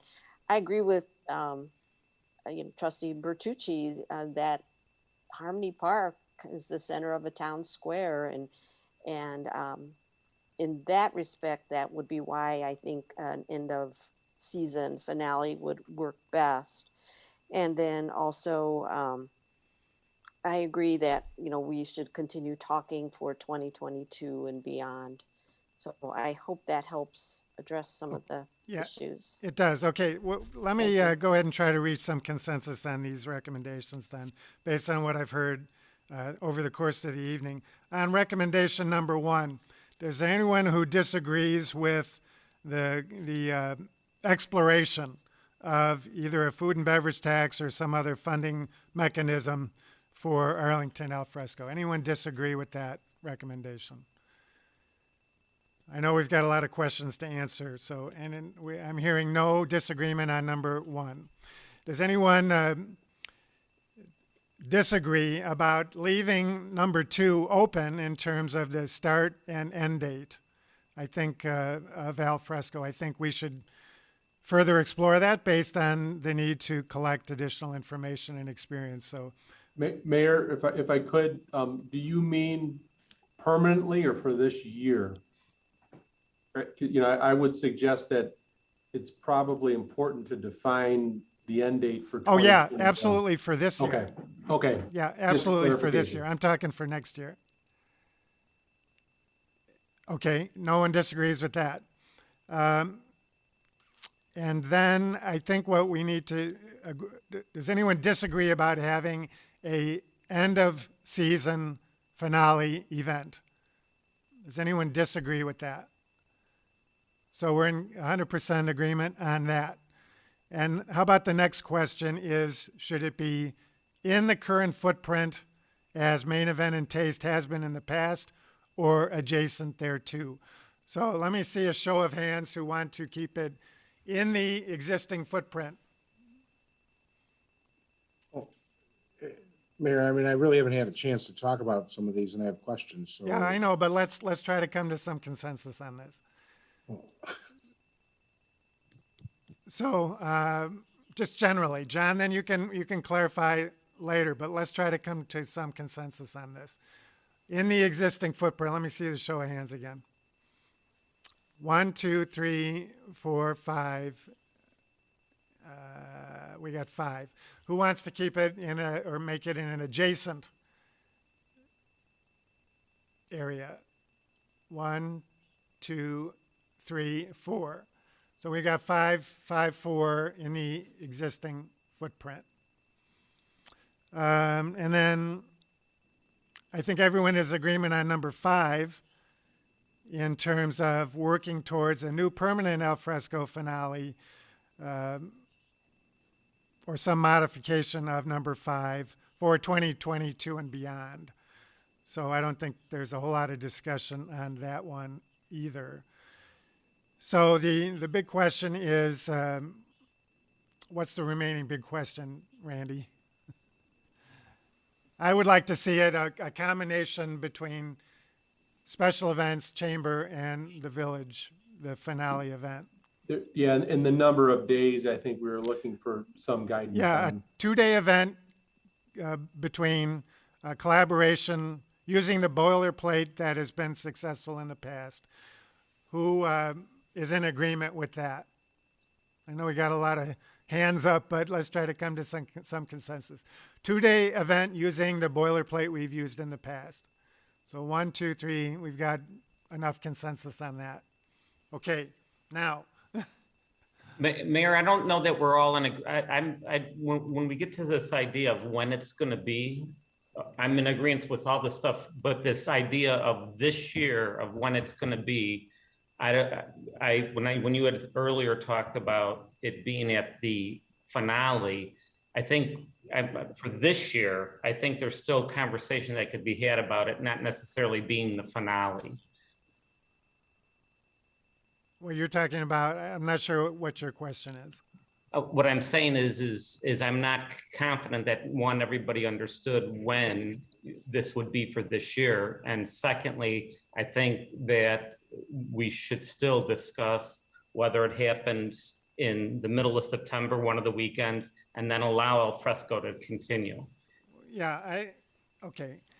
We have not discussed a weekend. That was the big sticking point. Is everyone in agreement with the end of year event, if it's going to be in the footprint, being the end of al fresco, that al fresco would not continue thereafter? Show of hands on that. Okay, I think we've got consensus on that. So the only other thing then is what weekend it should be. And I've heard enough tonight that I'm willing to go into the first weekend in October, but no later than the first weekend in October. So who's in agreement with that? Okay. Can you just clarify the date, because that's an interesting date, Mayor? What are the dates, Jim? I'm not looking at that. October 1st and 2nd and 3rd is Friday, Saturday, Sunday. And whereas in September, we have Labor Day is September 3rd, 4th, 5th, and 6th is the Monday. The next weekend is the 11th, of course, 18th and 25th. So the last full week of September is 27 through 30, ending in Friday, Saturday, Sunday, October 1, 2, 3. Well, that would be fine with me. Friday and Saturday event, October 1st and 2nd. So if that were, I'm sorry. Go ahead. When would we end al fresco then? If you wanted to give the team the go-ahead to plan for the finale celebration here on Friday, Saturday, or Friday, Saturday, Sunday, whatever that ends up being, do we shut down al fresco on the weekend of the 25th, 26th of September? Is that what we're talking about? Well, I'd be happy to go as long as we can in order to tear down everything and get the booth set up. So if that's Wednesday, if we can do it Wednesday of that week, that's fine with me, or Thursday even, but it doesn't have to be that Sunday. Staff would request that we have a week. If in reality we can push it less than a week, we would do so. But we would request that there be a week between the end of al fresco and whatever event this would be, just to be safe. What you're saying, Randy, is week meaning Monday through Friday. You're not saying the whole weekend before. No. I think we'd say, and Chris, if you're still awake, if you correct me if I'm wrong, I think if we could end al fresco on September 25th, if the intent was to have a special event on October 1st and 2nd or somewhere around there. Oh, Does that give you enough time, time, Chris? Yeah, that's fine. We mainly need that Wednesday, Thursday, and Friday, the morning of. So we're gonna need, so as long as we have al fresco for the weekend, Monday, Tuesday will be fine. Okay. Well, hopefully that gives us some consensus, but I know there's questions, and so let me go to Trustee Scaletta. Thank you, Mayor. So Randy, just for clarification, I mean, the 26th, which is a Sunday, would be the last date that al fresco would be open. And then all of the businesses would be required to remove all their furniture from the street on the 27th. That make sense? That's what we're saying, and that would be what we would tell them. There's always stragglers, but that's why we want those couple of days, just to understand there's private parties involved too. Sure. But, I'm sure that if you had their equipment, they would be willing to pay you to get it back. Right? So, let me just go through a couple of things. I have thought about every al fresco adjacent way to work out keeping al fresco open and having something adjacent. I agree with Robin about Wing Street and the Vale building. Also you can't have people coming over the tracks and having nowhere to go other than into the Jewel lot or into the train station. Then you look at where Chase Bank is and that part of Campbell, and it's narrower than it is between Dunton and Vale. So I'm not sure that you could have something set up on both sides. Plus you'd have to tell Chase Bank that they can't be open on Saturday. So there's those challenges as well. And once we talk about blocking another north-south street like Dunton, we're now making it almost impossible to get to our parking garages. So I wish there was another option, and I wish that the chamber had reached out to someone like Norwood to see if that was an option. That didn't happen. I would also say that since we're going to limit the amount of businesses that participate this year, that we would not have any non-Arlington Heights businesses participate, as it's going to be limited, and it should be limited to businesses that are within the boundaries of Arlington Heights.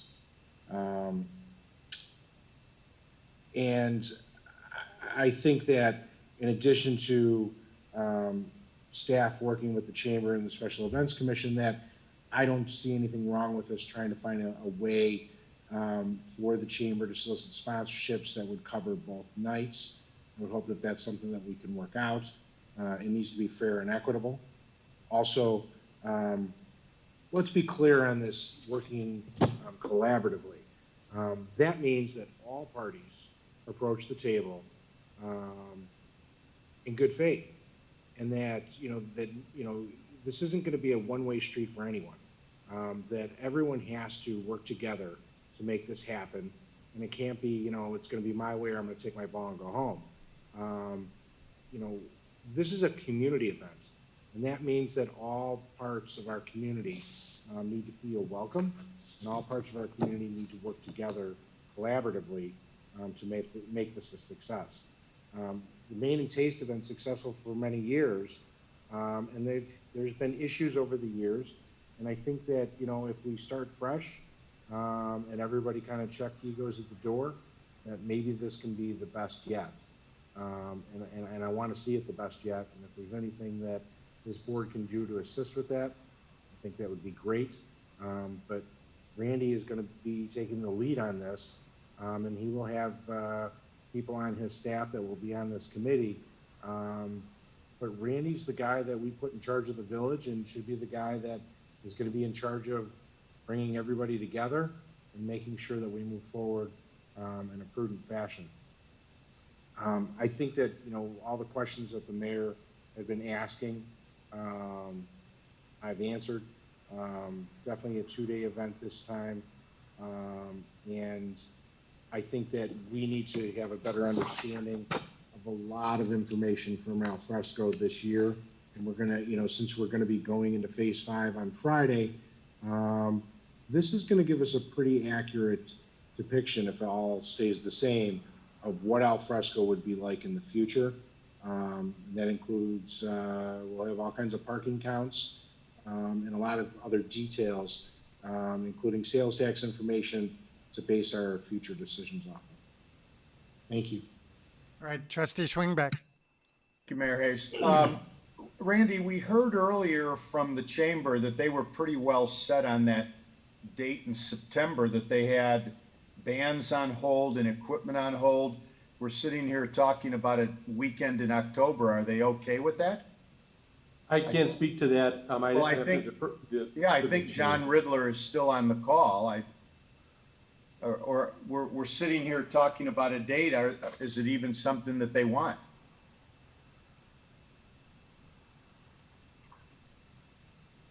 Thank you, Trustee Schwingbeck. Yes, I'm still here. So, like Trustee Scaletta said, we're going to have to see what Manager Recklouse comes up with when we come to the table.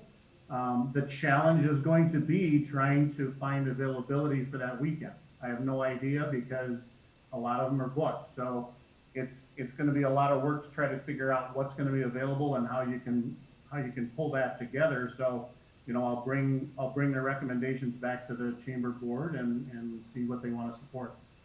Okay, thank you. You're welcome. All right, any further comments from the board? Trustee Yes. Scaletta.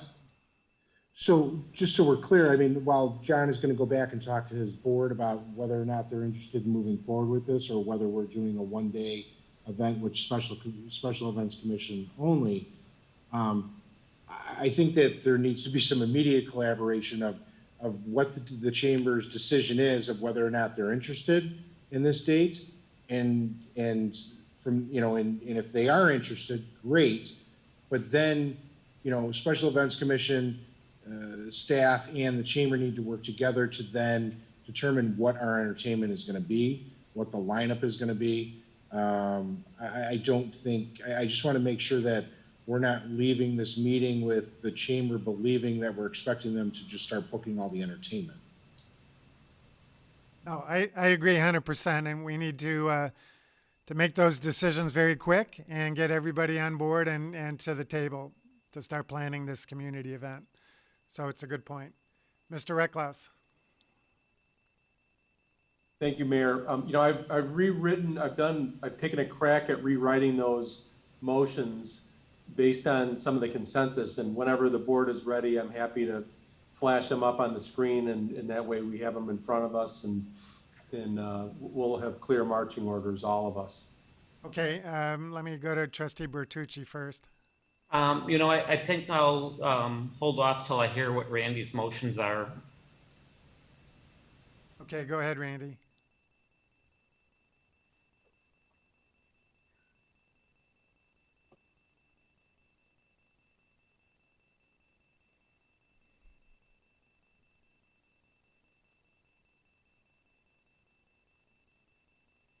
Okay, the first one is basically we're talking about directing staff to develop, you know, the food and beverage tax licensing fee concept to be discussed later. The second one is that Arlington Al Fresco run to September 26th this year. I believe that's the right date, isn't it? Let's see. Yeah, that's the Sunday. The next one is that the board would direct staff and the Special Events Commission to work with the Chamber of Commerce to develop a 2-day rebranded main case fall finale type, I should say, event on October 1st and 2nd, using the newly developed 2019 funding and operational plan. That way, you know, we'd have the existing playbook. Yeah, and any agreed modifications there too. Okay.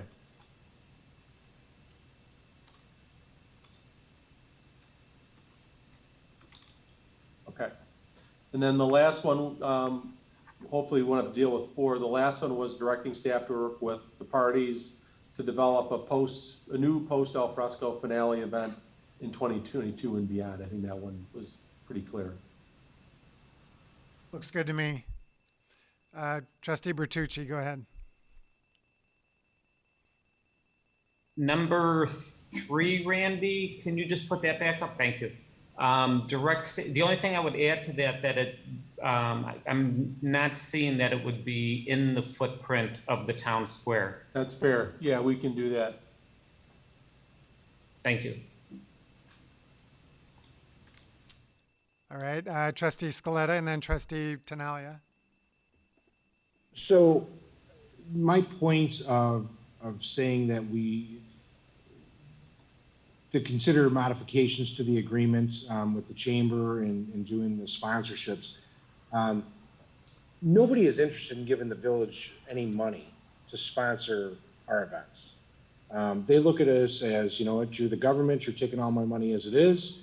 Why should I give you any money to sponsor anything? Let the chamber be successful going out there to get sponsorships.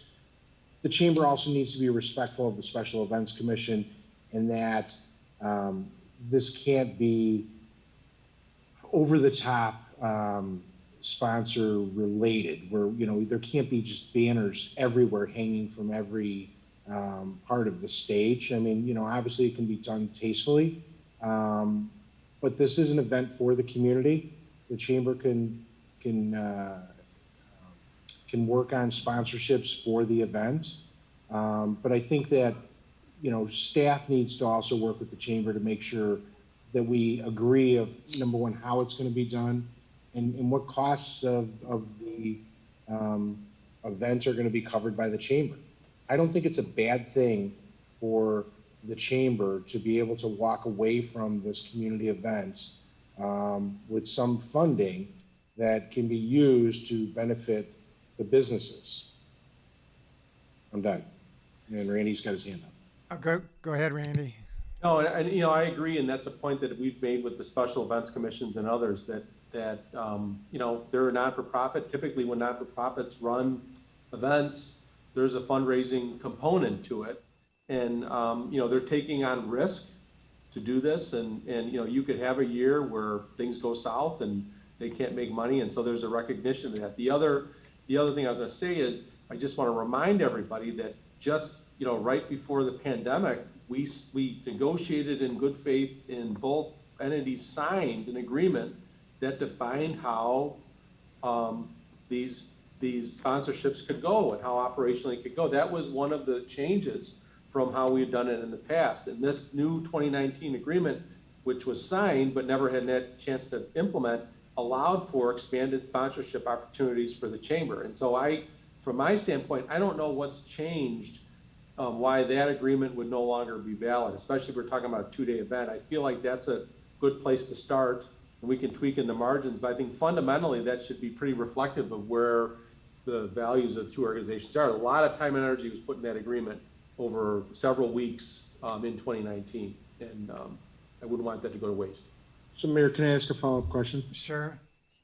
So Randy, just to be clear, if the commission and or the staff don't spend time on soliciting sponsorships, the contract doesn't need to be modified then? Yeah, I mean, I think the agreement is pretty fair. It recognizes both parties' issues that we raised in 2019, and it addressed it and allowed for some additional sponsorships. I mean, I can't remember, especially at this hour, and it's been, you know, to be candid, 2 years since I looked at the thing, all the ins and outs of it, but I know that it was something that we were happy with when we were done, and it reflects a compromise. And let me just say this, I don't think that we should, you know, I think it's best that you and the chamber take this offline and discuss it. I don't think it's going to do us any good for us discussing any more about this agreement publicly. Understood. Trustee Tinaglia. Thanks, Mayor Hayes. And I was going to go down the same path here as Trustee Scaletta. I think the elephant in the room that I kept hearing again and again was who's in charge of what, right? When Friday is going on or Saturday is going on, who is picking the sponsors for this day, who's picking the band for this day, who's paying for this, who's paying for that. And I remember hearing that if we can have it be under the purview of one entity, and it seems like, you know, the chamber is the professional at that kind of thing.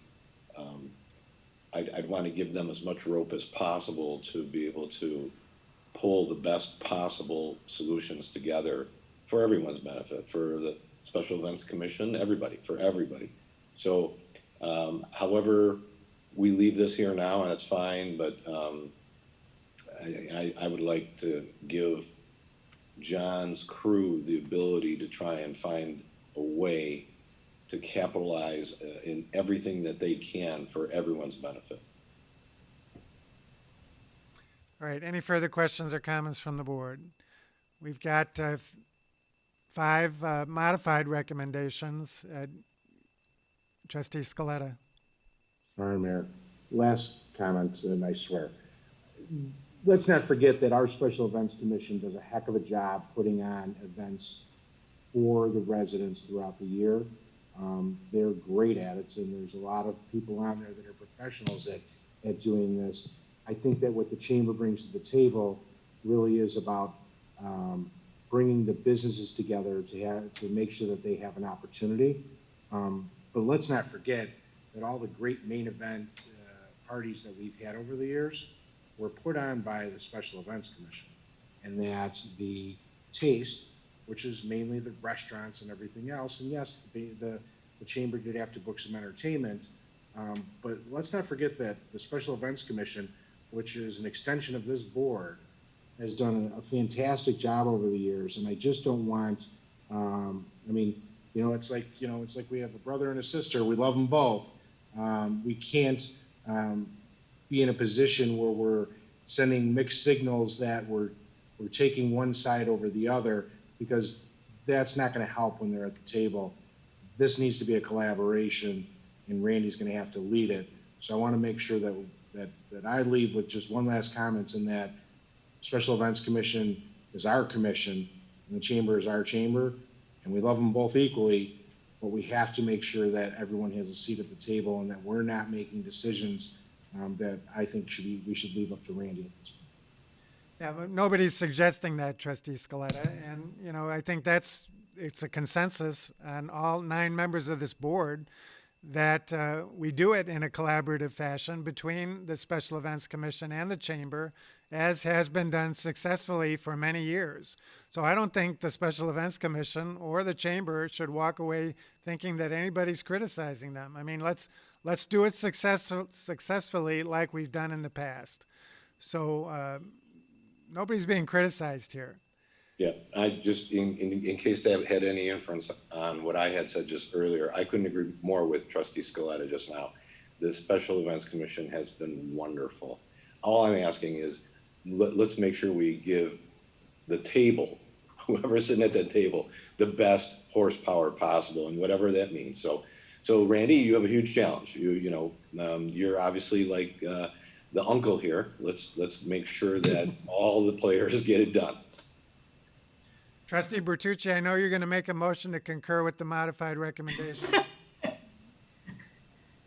I was going to do that, but of course, with one last comment that I would also agree that we're getting this feeling of the board being a parent, and yes, we love both our children. We're just asking them to work well together. So I don't think that John Scaletta was trying to criticize anybody. He's just trying to spread the love. So with that being said, I would concur with these and make a motion for these modified staff recommendations. Second. Motion by Trustee Bertucci, seconded by Trustee Scaletta. Roll call.